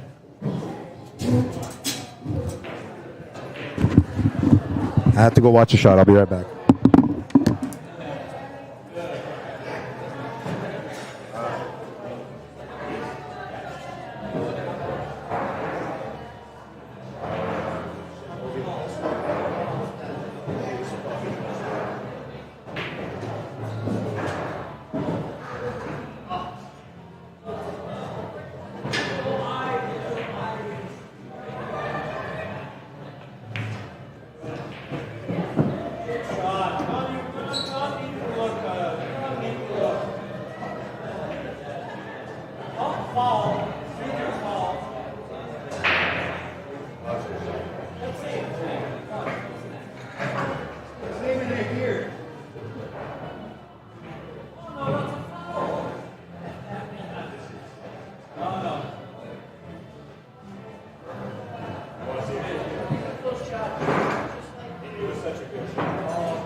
Yeah, the one thing that upsets me about the whole highlight reel thing is that I played like 3 times this year, and out of those 3 times I played, I had like 6 highlights.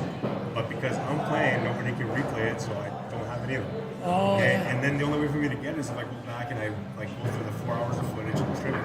I just too lazy. I don't need the credit.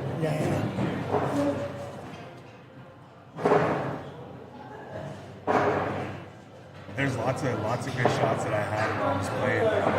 Like shots are just gross, absolute gross. And I know because I know what I can do. Right? I just said it's okay, you know. I know how good I am. Let's go. But usually, like all the other highlights that I've ever done, usually there's a cameo of me in there, right? Like, I'll throw myself in there. It's my way of like legitimizing that I existed for that moment, right?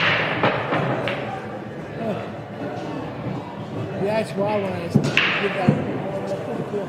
Yeah. Oh, and this year's already starting to like. Last weekend it was Charlene Baines had that 2-rail kick shot, 3-ball, beautiful shot. Yeah, I saw it. Yesterday there was like 7 highlights. Right? So I have to figure out which one's the best one. There's so many good ones. And then today has been nuts.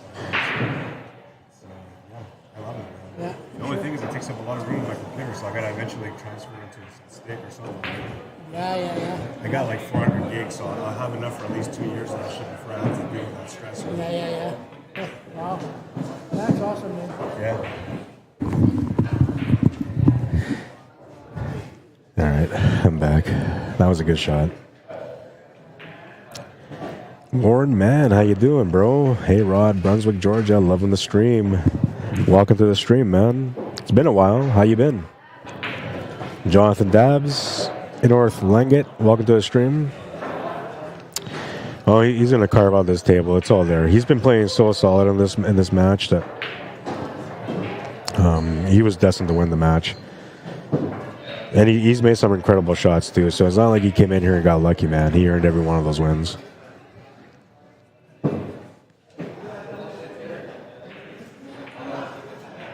Clau Miranda, welcome back. Or Miranda, I should say, because I'm Spanish. ¿Cómo estás? Bienvenido. Robert Page, welcome to the stream. Did you get a chance to check out the highlight, Robert Page? I put in the compilation number 2 today. So that's going to be it, 6. 6-1, the final score. And Junior McLean, or Cornell McLean Jr., he's rolling it up, man. He's on the B side, though, because he lost to Randy Baggett, but you wouldn't think that, right, the way he's playing. The way he's playing, you'd think, how the hell did he end up on the B side? It was an interesting battle between them, honestly. It could have gone any way, and it just worked out the way that it did for Randy. Katie Bone, how you doing? Johnny Joe, what's up, man? Says, hey, Rod, stream is looking and sounding great. Right on, man. I appreciate that. I did mute the mic for a little bit because I was talking on the sideline, right? And I don't like to knock on people or anything like that online. Just kidding. I was talking about something that was private. Pool on the Rocks, how you doing? That's a new one. Welcome to the stream. Where you from, Pool on the Rocks? Kerry Smith, Rob Anglin, Petra Jane, Ronald Hoger, or Ron Hoger, welcome to the stream. Jason Fiola, what's up, man? Warren Man says, great, thanks for asking. This guy is lights out at the moment. I'm telling you, it's just some spectacular shots. And we have another matchup coming up. I believe it's going to be Joe Chartier and the Mouth, Richard Urbanek. They call him the Mouth because this guy, you talk about like pool sharking. This guy like wasn't a pool shark, but his mouth was so loud every time that you played against him that he might as well just throw you off your game.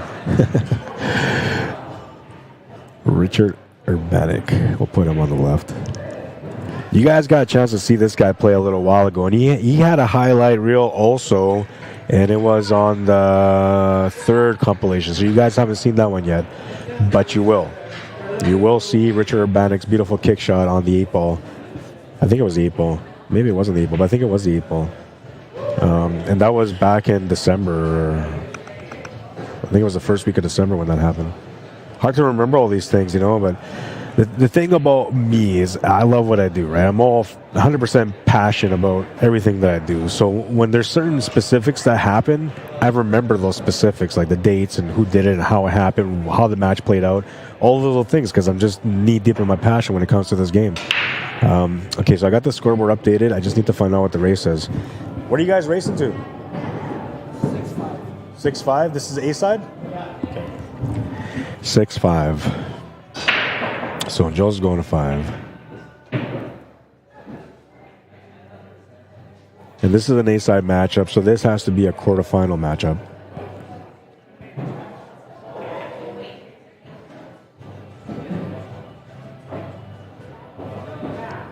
Dan Anderson, how you doing? Now this guy I like a lot, Dan Anderson. You know, every time he comes in, he's always like, hey man, can I help you with anything? You know, always a good person, always a nice, friendly person, a good person to meet, honestly. If you're from the city, you never met Dan Anderson, when you get a chance to meet him, just understand you met a really nice person, a really good guy. And I'm not only saying that because, you know, he offers to help me every time, but the fact that he tries to offer to help every time, to me, means the world, because usually a lot of people don't, right? And I appreciate it. And I will get you in here with me, Dan. As soon as you're comfortable enough to, you know, to maybe talk on the mic with me, I'll get you on the mic with me, man, because I feel like you have it. I feel like you have that specialness that you need to be here, you know? Oh, he's going to miss that shot to the side. That's going to give Joe's a shot on the 7 to the side, which is going to be good because that is kind of like the only ball he has to really address. I mean, he can start out with the 1 ball, and 7 balls where he should go.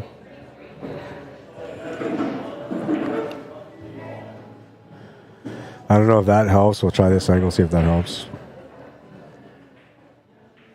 Doesn't really help from here. And see, it looks so faded and pixelated. I'm going to fix this. You know, after this match, I'm going to stop the stream. That's what I'll do. I was going to stop it after the last one, but I decided to keep it. But I need to move a couple of tables. I need to readjust my my tripod and all that stuff. And hopefully nobody will come around here and knock over the tripod and stuff like that, right? It's happened to me once before where somebody busted my camera. Well, they replaced it right away, right? So it worked out okay, but it hurts my heart. You're welcome, Dan. You're welcome, man. I mean it, dude. You're a nice guy. I mean, from the minute I met you, we talked, and you've never treated me any differently than you have since the day I met you. So I appreciate it. Warren Mann says, I love the mouthy people, especially when you sit them in a chair for a while. You know what I mean. Be humble and let my stick do the talking. LOL. Yeah, he's like that. I mean, but he's not the kind of guy that will like talk to you loud while you're shooting at the table. He will like say things after you shot or before you shoot, kind of thing. But he's behaving himself pretty good lately, man. I think he might have got straightened out a couple of times. Somebody must have given a knuckle sandwich. I'm only kidding. Oh, he's going to clean that up on top of the corner. No, it's going to go in. Wow. And Jules was already walking around to the shot. He's like, oh, I got a shot. And then I don't know what happened. It's like a ghost came by and popped it in. Richard saying, settle down, buddy. It was going in the whole time. That's what I mean. So he says little things like that. That's what they call him out. They don't call him the mouth because he's a jerk trying to throw people off. It's because he's loud, man. He's loud. That's what they call him the mouth. And he's always talking. At least he used to talk all the time, especially when he was at the table or off the table, if you're playing against him. But he's a good guy.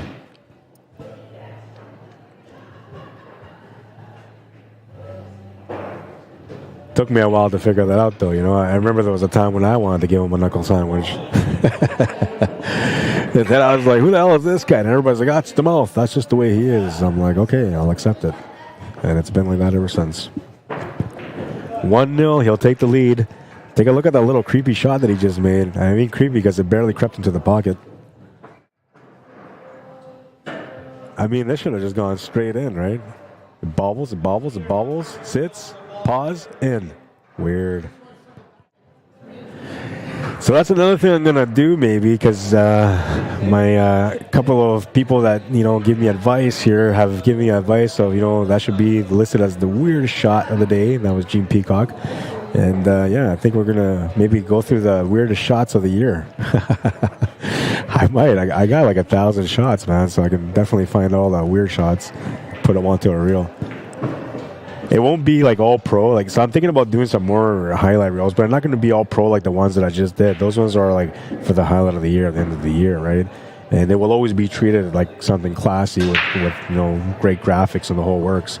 But I'm thinking about doing just some general highlight reels that I can put onto the stream for you guys to have some fillers when I got to go find out who's playing next. You guys remember a little while ago, about a year ago, I was doing trivias and stuff just to be able to fill in the gaps, right? Well, it got overwhelming, right? Because I wanted to keep it all about pool, and it was just too hard to do so. So I backed off from it. But I think I might bring back the trivia too. And now I'm thinking about doing some highlight reels that I can just feed in between, right? And that way you guys get a chance to appreciate some of the crazy stuff that we get to see on the highlights on the streams.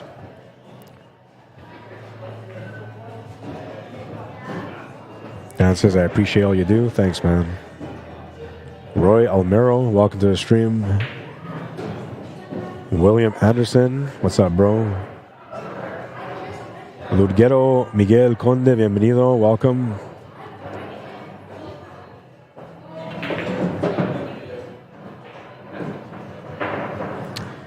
I missed a comment here. I gotta go back. Why am I missing comments? Is Facebook still all weird? Because Tanya's replying to this comment, but I don't see the comment.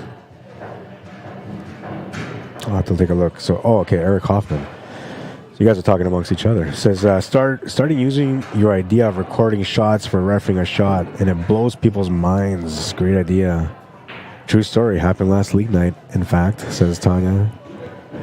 It's a good idea. Now, the referees that, they're trained referees will always frown upon it, because they've been trained to listen to things and to pay attention to things, and that's fine, And I'll tell you, there's an argument. There's a really good argument about the whole slow motion replay thing, and I'll get to that right away. But first, I'm going to throw my coin out there. And so my coin is that sometimes the refs just don't happen to see, or their recollection of what happened may not be quite as accurate, right? And there's no way you can argue with that or in any way whatsoever, because it goes strictly by what the ref says, and that stands, right? So now, the idea between the slow motion replay was because then a shot can be not only challenged, but it can be proven to both players that it was an accurate call, right? So that's the reason why I did it. Now, I'll get to the flip side of that coin, which is why this works and why it doesn't work, right? It works because, you're allowed to see the shots and people can see it, right? So, everybody around you, when you have the replay, they can all look at it and take a look at it and whatever, and it'll be fine. If you have to slow it down, let's say it's too close to call it with the slow motion, then you can slow-mo the slow-mo to get a really slow-mo, and then you can get frame per frame to be able to see how it all worked out in more detail, right? Which is fine. Now, the downside of all that is that this little trick that we use for the slow motion replay, it's actually done by algorithm on software. So what that means is that the software is built to take what you're doing. It'll take the initial point of view and the ending point of view and fill in the frames in between. Right? As best as possible, as close as possible, as the algorithm believes that the shot was. Now, that's what I was told. I don't know if that's true or not, but that is an argument that I heard from a ref, right? And that was out in Red Deer. So I don't know if it's true or not, but that based on what they said, you know, I have to give it a little bit of merit because these guys are pros. They do this for a living, right? They're refs. That's what they do. So I don't know. If that's what the case is, then sometimes the shots may not be as accurate, especially when it's a really, really close shot that you have to take a look at, right? But it works, right? And for the most part, it's inarguable, right? So when it does work properly and there's no question in mind about the shot, then it's inarguable. Both players feel satisfied with the call, and I think that's important, right? Because sometimes, you know, the players aren't satisfied with the call when the ref makes the call, and that can be because the player's seen something different, like the shooter, or the opponent seen something different than the ref seen, right? And so when you have concrete evidence like a slow motion replay, it's something that can be discussed on both sides to come up with the right call. However, the whole algorithm thing is what kind of throws me off, which I haven't really been investigating into yet, but I plan to look into it. And I plan to contact these companies like iPhone to ask them a little bit more about the software development and see if I can get some concrete answers, because I'm going to let them know that I use this for a specific job, and I want to see how reliable it is for the specific job. So hopefully they'll take the time to answer me, but I am going to look into it. 1-0, I think. No, 2-0. Richard just won that one. But, you know, and this is another thing, like that was the beginning of the whole, you know, instant replay slow motion thing, right? As the months and years go by, the technology is going to develop even better and better. The algorithm is going to get a little bit purer, so eventually it'll be something concrete that you can't argue at all. Right now, nobody really would argue it, but a ref would. A ref would say, "Oh, the algorithm," and I'd be like, "Oh, he got me." I can't argue with that, man. You're legit. Jeffrey Baker, how you doing? And Gene Peacock says, there are some people that just have that personality. They talk all the time. I had to get used to that in snooker, of all games. But now I'm used to that, and it doesn't affect me anymore. And that's good mentality, right? Because you can understand what's going on and how to be offended with it and get distracted by it. Distracted by it, which will eventually make you fall apart in your game. Or you can just, you know, see it for what it is and just try to block it out and just get stronger at that, right? The more you can phase out the distractions at the table on your own, the better you're going to be in your focus when you're playing, especially on the snooker table. And the snooker table is the best place to really develop that skill, to be honest, because when you're on a snooker table and you start going on a roll for a big break, your focus level increases as every shot that you make on that break, as you get further on the shot, your focus level increases, your accuracy increases because your stroke, everything is going to rhythm, and snooker will do that for you. Excuse me. What was I going to go? Yes. So in the long run, you know, you're doing the right thing. You're going to get the most benefits from that because it's hard to play snooker, especially when somebody's throwing you off. But the more you get used to it, like I said, the less it'll affect you, the more stronger you're going to become at the table. And soon before you know it, anybody else starts trying to distract you at the table, they won't be able to do it either. You know, when I was playing snooker, after my second year of playing snooker, I was unstoppable. You know, every time I went to the table, there was a run out. Every time I went under a pressure situation, you couldn't tell. There was no way you can tell that I was under pressure because I was pretty much flawless all the way around. And I give credit to that to two things: snooker and the people around me that try to throw me off, right? And this is another thing, Gene, since you like snooker, try to find the busiest night at the place where you go play snooker. Try to find the busiest night and go there and work on yourself. You know, work on your drills, work on whatever. You know, don't shoot just random games, but practice while it's loud and busy in there, and then you'll see how that changes your mentality and your focus even more. You start you start understanding a little bit more about mentality the more you put yourself through these situations. So when I used to go to Bourbon, for example, I'd go there on a Friday or Saturday night, and it'd be packed. Like every table, there was people in there, man. Loud people screaming, you know, music playing in the background, and all sorts of shouting. And I sit there, and at first it would just be so bad. I'd barely make any shots, right? But I was like, no, I'm going to keep trying, you know? And eventually, like, I'd go there, and no matter how busy it was, I was just in my own zone. I was making every shot from everywhere. And I would find that sometimes my focus was so strong that the people around me that normally would become distractions would stop being distractions and would start watching me so they can learn to see what I was doing or just to appreciate how good my focus was at the table. So yeah, it's incredible, you know, the reverse psychology and the power that you can get from just controlling the mental toughness at the table from not being distracted or thrown off by other people. Anyways, I went off. It's Sunday, man. I'm preaching today. It's my day. Leave me alone. Or I'll come knock on your door with a tie on. I started off with that joke, so I'll just keep it going. Tyler Whitlock, how you doing? Mark Ross, welcome. Liggs Leon, what's happening, man? Dwayne Tetz, welcome to the stream. Tanya Hoffman says, sounds like that ref was just trying to argue for his existence, Rod. You know why I'm laughing, Tanya? That's what I was thinking to myself, too, man. I'm thinking, like, you're throwing me some ref bullshit. That's what I thought. But, you know, I respected him. I trusted it, right? I was like, you're not going to lie to me, right? You're not the lying type. You're a ref. You make the right calls all the time. You're legit. You know, but in my mind, I was thinking, you're bullshitting, man. Like, how do you know about this algorithm? But I don't. I've been using this before you even tried, you know? But somehow now you know the algorithm?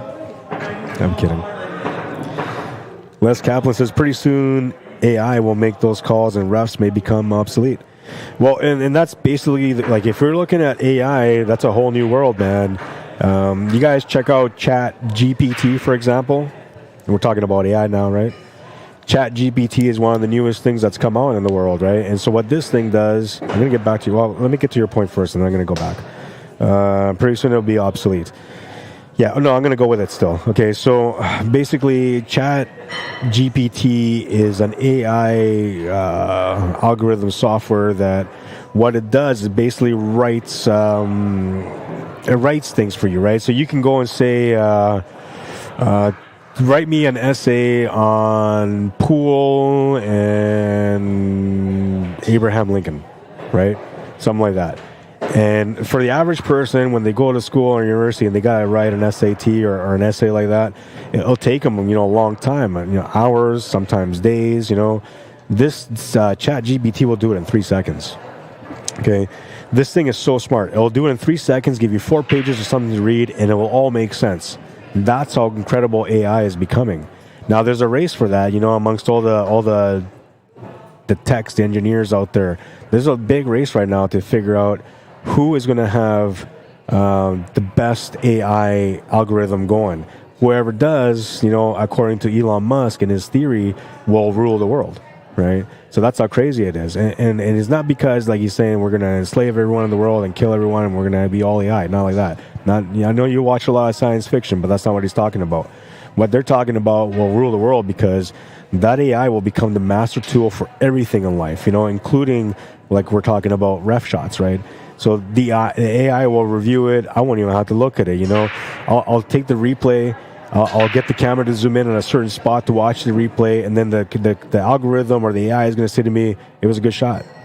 And then I'll say, well, prove it to me. And then the AI is going to do like a video in slow motion to show me every technical angle on how it made that decision, right? And that's how Chat GPT is right now, by the way. You can do that, right? So you can ask it to write something, and then you can ask it to prove it. Or you can ask it to add things. Like this guy said an example, like it wanted this Chat GPT to create an essay on softwares, and also wanted it to give the coding for every part of the software. And within 3 seconds, Chat GPT gave him everything. So this guy can basically just do whatever he wanted with that software because he had all the codes right in front of him. That's how advanced it is, and that's the scary thing, man, because I watch a lot of science fiction, too, when I was growing up, and, you know, scary. We're going to have some Terminators running through the field eventually trying to kill everyone because they're trying to save the past and the future. It's gonna happen, man. And Arnold Schwarzenegger's getting too old, so we're out of heroes. You only get that if you're a 90s person. Russ McKay, how you doing? Richard Frings, welcome to the stream. Stuart Gansky, what's up, man? Ermelinda Borges, how you doing? Gail McCarchuk, welcome. John McKinney, Craig Eggy, is it? And Len Peters, welcome back. And Darren Churchill, welcome. I get a little crazy about my topics, man, but I'll tell you, like, I pay attention to things. I don't watch the news, so I'm not going to come to you with like, oh, did you watch this on the news the other day? I don't do that. You know, the news is bad. You know, the news never tries to tell you anything good. You know, because good doesn't sell, right? Panic, fear, and crazy events, that's what it sells. So that's what they usually talk about, right? So for me, I do all my own investigating, right? I check out things. Every now and then I run into an odd video that will tell me about something that's different in the world. And then, you know, I can either get curious and go down the rabbit hole or just ignore it. Usually I get curious and go down the rabbit hole, right? And so when I talk about my topics, usually I'm very well informed on what I'm talking about because I've studied or read about it, right? And I understand what's going on with it. This chat GPT and AI thing is a serious thing.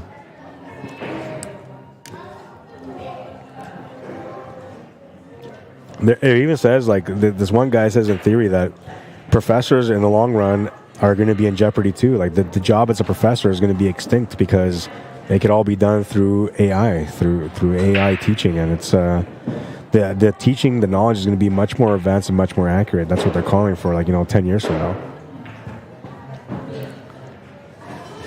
Oh, it's a hanger, both on the cue ball and the 5-ball. Richard, you got to teach him that little trick that you did with the 14 ball earlier. Did you? Did you kick the table or something?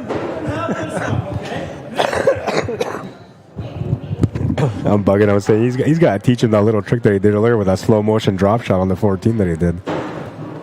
He's like, I'll give him this one. Look, I'll even tap on the table hard. He says, you can have it. And the only reason he's saying that's because he had no shot on the 3 and no shot on the 2 ball, right? So if he gives him the shot back, he's stuck in a situation, and he doesn't like his starting point either. He's just joking around though, and so was I. Les Kaplan says it's helping writers completing their novels. I work in IT, and AI is used for so many things now. It's amazing how it's progressing. Look at self-driven cars now, and that's what I mean, right? So that's. I was talking to my kids about this actually a couple of days ago, and I said, you know, if you look at the way the world has always worked, it's always been like something that's been displayed on television through science fiction, right? Something that we all thought, oh, that was crazy, it never happened, or oh, that's so cool. It'd be nice if we could ever see that happen, right? And then you roll down through the years, and I'm talking about mainly like 1990s, mainly. That was like the biggest sci-fi era, right? There was a lot of crazy things that came out in the 90s, you know, like flying cars, talking cars, cars that drive themselves, robots, AI, right? There was a lot of different stuff that came out, right? And most of us just thought, whatever, it's a great movie, great show, you know, great writer, right? But those movies, those science fiction movies, are what created all this technology that we have today. Because somehow, some way, some person out there watched the same stuff and said, I'm going to make that happen. And then everybody's like, you're crazy. He's like, no, you watch, I'll do it. It'll take me, you know, maybe all my life, but I'll make it happen. And now we go years down the road, and all this extra technology is being developed, right? So pay attention to some of those movies that you watch, man. Some of the things that you see there, I'm not talking about alien invasions and stuff like that, but some of the stuff you see as far as technology, you are going to see that stuff come out in the future as well, right? I mean, I remember when I was a kid, and they had like these house phones that, you know, they were like rotating landlines, and, you know, it was old school back then, and people would talk about like cordless phones, and like, nah, right? And then they came out with that first cell phone, which honestly, that thing was like 2 feet by 1 foot wide. It was a huge, massive thing, and people that walked around with those phones looked silly because I had to carry this battery, which was like 2 feet by 2 feet and 1 foot in width. It was like massive box they had to walk around with to talk on their phone. But back then, when they came out with that, like, nobody thought cell phones would ever go anywhere. Look at us now, right? Cell phones have become the next technology that we rely on. Nobody even has computers anymore. Most people just use their cell phone, man. But yeah, technology has advanced, and it all starts with the mind of one person, right? They decide that they enjoyed that so much, they're going to make it happen. They are experienced in that field, and they do their best to try to create it. And we got lots of smart people in this world, lots of smart people, especially when it comes to, software engineering and stuff like that. So you're going to see things develop huge. I mean, I remember from the 80s to the 90s, the development was very minimal. From the 90s to the 2000, it was pretty intense. From 2000 to 2022, it's been crazy, the amount of technology we've gone through, man. And it's only going to get crazier because every time somebody's born in this world, they know how to make the next thing better, right? So it's just the way it works, right? I feel like it's the universe working its own way, right? But who knows? Who knows, man? Once again, I'm preaching. Dale McKay, how you doing? Jeff Smedvik, welcome to the stream. Tanya says, life imitates art. It really does, honestly. If you really sit there and think about things that are out now, those of you that are, I'm not going to call you guys old, but, 70s, 80s kind of people, right? Not age, but I'm saying from the 70s, from the 80s. You guys will remember, whether you're an adult then or a kid then, you'll remember, all the things that we didn't have and how it's changed from then to now, right? It's incredible how much technology has advanced over the last 20, 30 years. Oh, he's going to come up short. Tries to scratch that cue ball, but will resist. 4-0.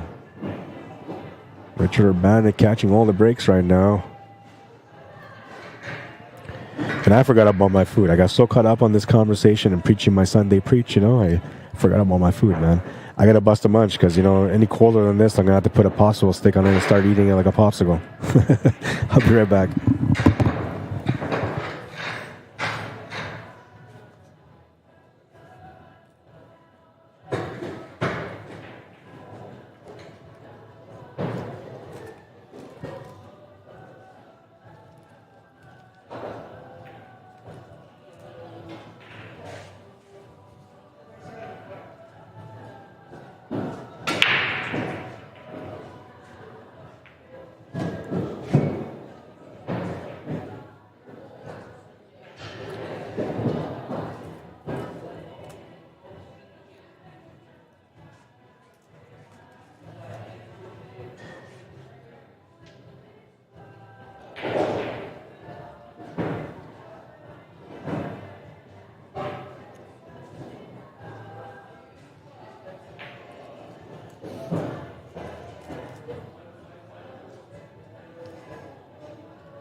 had to interact with YouTubers too because I neglect them a lot.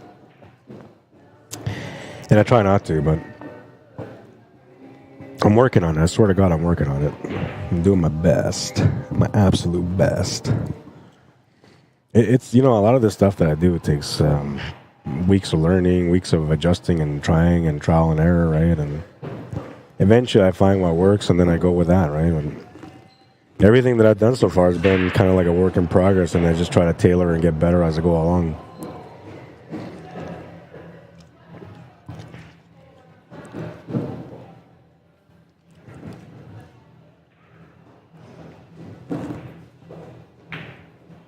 He's going to miss that shot on the 3-ball. And he's going to leave Jill's nothing to shoot at. He's got the 10-ball, but that's it.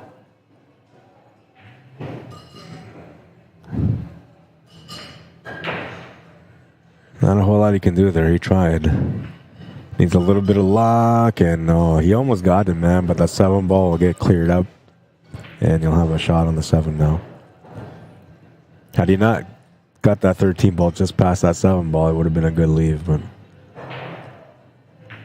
some days you come to the table, no matter what you do, things just don't work out, man, you know, and seems to be that kind of situation here for Jills. But you never know, man. I mean, I've been in these situations before where I've been down 4-0 or 5-0, and it's a race to 6, and I come back and win it. So you never know. All you need is just an opportunity, and if you get it, you know, you might get rewarded and find the finish. And speaking of the opportunity, here's an opportunity. He's going to play a safety here. Oh, that was a foul, I think. I don't know. I can't tell. Maybe it wasn't.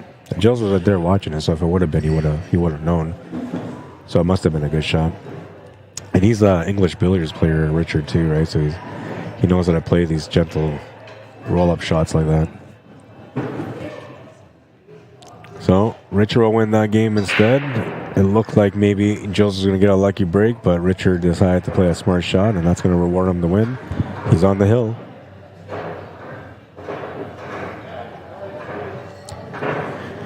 On the hill and ready to go. And Jills will have to, you know, have no choice but to snap out of this and try to work his best way as he can on the way back on the scoreboard.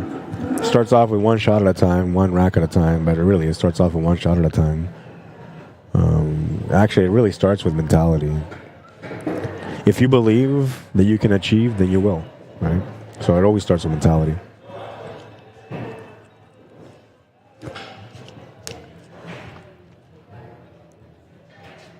What's up, Chris Mason, Lindy Lou Wu, Ron Hoger, welcome back. Wade Sewell, welcome to the stream. Gene Peacock, welcome back. Bill Charbonneau, how you doing? Avery Bryant, welcome to the stream. Gilbert Carrizales, bienvenido, welcome. Jimmy Charbonneau, what's up, bro? Kerry Smith, welcome.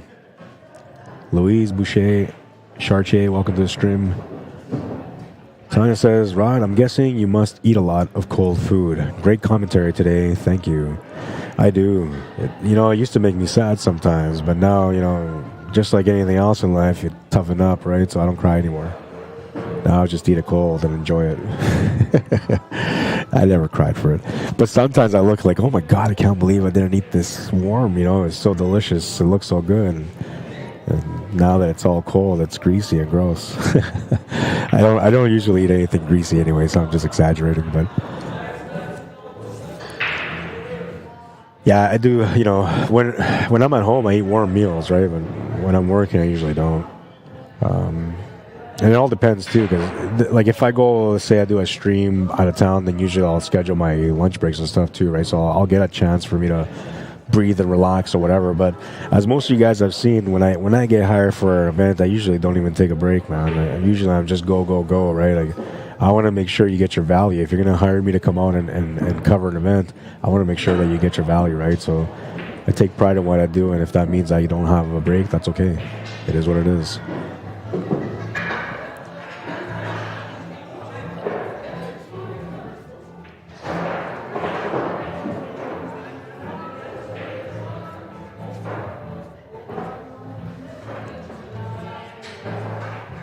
And there's nothing really that you can eat cold when it comes to food. Like gazpacho is probably about the only thing that you can eat that's cold, right? That's like a watermelon soup. I don't know if you guys ever heard of watermelon soup, but oh my god, it's amazing. You think like it's no way it's good, right? Because watermelon soup, it just doesn't make sense. It's a cold soup. It's not hot. You serve it cold, and it's amazing. I believe that's what they call it, gazpacho. I can't remember. The first time I got introduced to it was at a Brazilian pavilion for Folklorama, which is something that we have here in Winnipeg. Every year, we usually have in August, at the end of August or beginning of August, we have what's called Folklorama. So it's like travel around the world while you're in the city, and different organizations from different countries will organize dances and cultural stuff from their country so they can present it throughout the week for people that come in to check out their culture, right? And I went to the Brazilian one. How am I not going to go to the Brazilian one, man? They got the Rio de Janeiro dancing, the whole thing, you know, the girls in the sexy thongs kind of thing, right? So I went to go check out the Rio de Janeiro stuff, right? And then they gave me this gazpacho, I think that's what it's called. It was watermelon soup, and I thought, this is so gross. There's no way I'm going to try this. And I tried it. I was like, oh my god, it's so good, man. They had something else too. I can't remember what it was called, but it was it's some sort of dessert. I can't remember what it was exactly, but it was like a truffle, but a cold truffle, man. It was really good. I have to ask the chef again. I'm friends with a chef that was hired for the job there. That's the reason why I went there, because it was a friend of mine. And so I went there just in case if he needed some backup, if he needed some help, right? He used to be my head chef when I was a chef back in the day, so I don't know. Kitchen camaraderie kind of just lasts forever, right? So when you meet somebody in the kitchen, you work with them for, you know, even a year or so. And anytime you see him, it's like seeing a brother, right? And that's kind of the way I was with this guy. Like, I seen he was going to work this event. And I was like, yeah, man, I'll come down there and watch it. If you need any help, I'll be right there for you, man. I ended up just watching the whole show the whole time and never really helped out. But he appreciated the fact that I was willing to be there and help him out. Brazilian dishes, man, they're pretty good. I'm Spanish, I'm Chilean, right? So we have we take a lot of pride in our food, and we have some amazing stuff. I think if you're not from Chile, you might be like more wowed by it than if you're Chilean, because if you're Chilean, you usually like you ate it all your life. It's like, yeah, whatever, right? It's an empanada, right? But empanadas are amazing to those that never had them before. You got me talking about food now, and I just finished eating. Now that's a subject I can talk on about, you know, forever, because I was a chef for many years, so got a lot of knowledge in that industry, and I was a head chef too for many years, so I have the best knowledge that you can get. Used to run operations that were like $1 million operations per year when it came to the food sales, just mainly from the winter season. Worked in 5-star restaurants, worked in family restaurants, did some industrial commercial ones too, like Moxie's, Boston Pizza. Boston Pizza has a really good training program, by the way. They pride themselves as being great trainers, kind of like the McDonald's staff do. Like when you go work at McDonald's, supposedly it's the best training you could ever get in life. I never worked at McDonald's, so I don't know, but from the people that I've met that worked there, they all say it's like the best training you could ever get. And that's the same thing when it comes to Boston Pizza and the way they train their recruits. Perfect little touch for the 8 ball in the corner, and this is going to be to put it away. It looks like it goes past that 11 ball, so he should be okay here for the finish. Yeah, and he'll finish it. 6-0, the final score, and well, that'll take me to this view. Put that on there for a second while I figure out my life. Oh wait, you know what? I gotta adjust. Since this is on there right now, it's gonna let me adjust this better, because usually it's to the center of this table. Oh, right there. Oh. I should have done that off camera, but you know, I'm being lazy. Ah, come on. Don't be like that, baby. There you go. You know I love you. Alrighty. Did I sound like a guy that's had to say that many times in his life? I didn't mean to sound like that, but you know, I had my moment. Anyways, I think that's it, right? They're gonna give me another match, but there's people playing. I don't see anybody waiting to come on the TV table, so I think they're like deep into the tournament now. I could use a break. I just finished my food, but, you know, I'd like to get some water, maybe stretch my legs. I don't know. I didn't bring my pool cues, but I would have liked to have shot a couple of shots, that's for sure. Well, if you guys are interested in ordering anything from Jam Up Apparel, let me know at rod@jamupapparel.com. And right now, if you guys are in the mood to find some shirts for yourselves, for your teammates, by the way, if you're looking for something for the Westerns, you have to get your order in ASAP, because this is the busy season for T-shirts, for team shirts, right? So they already warned on their website that, and on their pages on Facebook, that if you're going to order for your teams, make sure you get it in as soon as possible, because if you get it in by, say, like February or mid-February, you're not going to get them in time for the Westerns. So make sure that you guys are ordering your shirts. And if you're ordering shirts for your team, that's why I popped up this code. You can use code CSI23, and that's going to get you buy 4 shirts, get the 5th one for free. You can break that down with your teammates, right? So it's like $20 less from each teammate for the shirts. It's a pretty good deal, actually. Let me know if you guys order anything from there, and you know, I'll gladly take care of you guys however I can. I'll look into your order too, make sure that it's being taken care of. And I guess, you know, we'll do a quick glance. Let's do a quick glance. Why not? Yeah, men's shirts. So here's an example of, oh, let me take this off because it's not working. Oh no, I ruined it. There. It's a logo. It's not compatible. But yeah, these are some of the shirts that you can get out there. I love this shirt, man. I got it too. You know, it's one of my beautiful shirts. This one too. I love this shirt. I'm gonna say that about every shirt really, because I love all of them. This one, I wish I would have got it. I might get it next time. And I own this one too. And, you know, I'm not trying to brag. I'm just saying these are beautiful shirts. Beautiful shirts. Go check them out. All these designs that you see here, you can get them for that CSI 23 special. And there's lots of nice designs, man. I mean, whatever you're looking for. And maybe you're not looking, you know, for a men's team. Maybe you're looking for a women's team, right? So, and I've only got a few samples here. The ladies' uniforms are wear, but you can see, you know, they got some nice quality stuff too. Different colors, different designs. Whatever it is you're looking for, you know, just go to jamupapparel.com, check it out. And you'll see, like, they're always coming up with new designs, and they're working with Predator now and Stiletto, so there's lots of new designs coming out, different stuff for you guys to buy. Let me know if I can help you guys out. Rod at jamupapparel.com. The last highlight, it was that nasty little shot from Richard Bannock, a 4-rail bank shot. It wasn't a 4-rail. It really wasn't a 4-rail bank shot, but it kind of looked like a 4-rail bank shot the way it went off the horns and off the rail and everything like that. That was weird. He made that little corner pocket feel like a full table, man. All right. The pool wisdom. I'm having a good time here today, guys. Oh, wait. Vichyshoy's, says Gene Peacock. It's cold potato soup, and it's delicious. I can't have potatoes, though, but that sounds really good. It was so good that it interrupted me from the pool wisdom. You know, I got a little wiser, and at the same time, I lost my wisdom.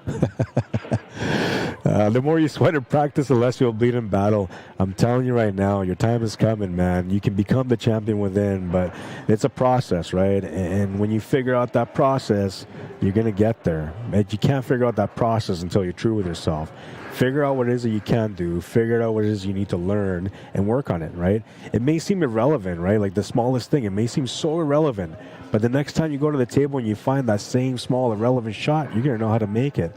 And, you know, you're going to feel better because of it. Get to those tables, become the champion within. I'll be waiting for you.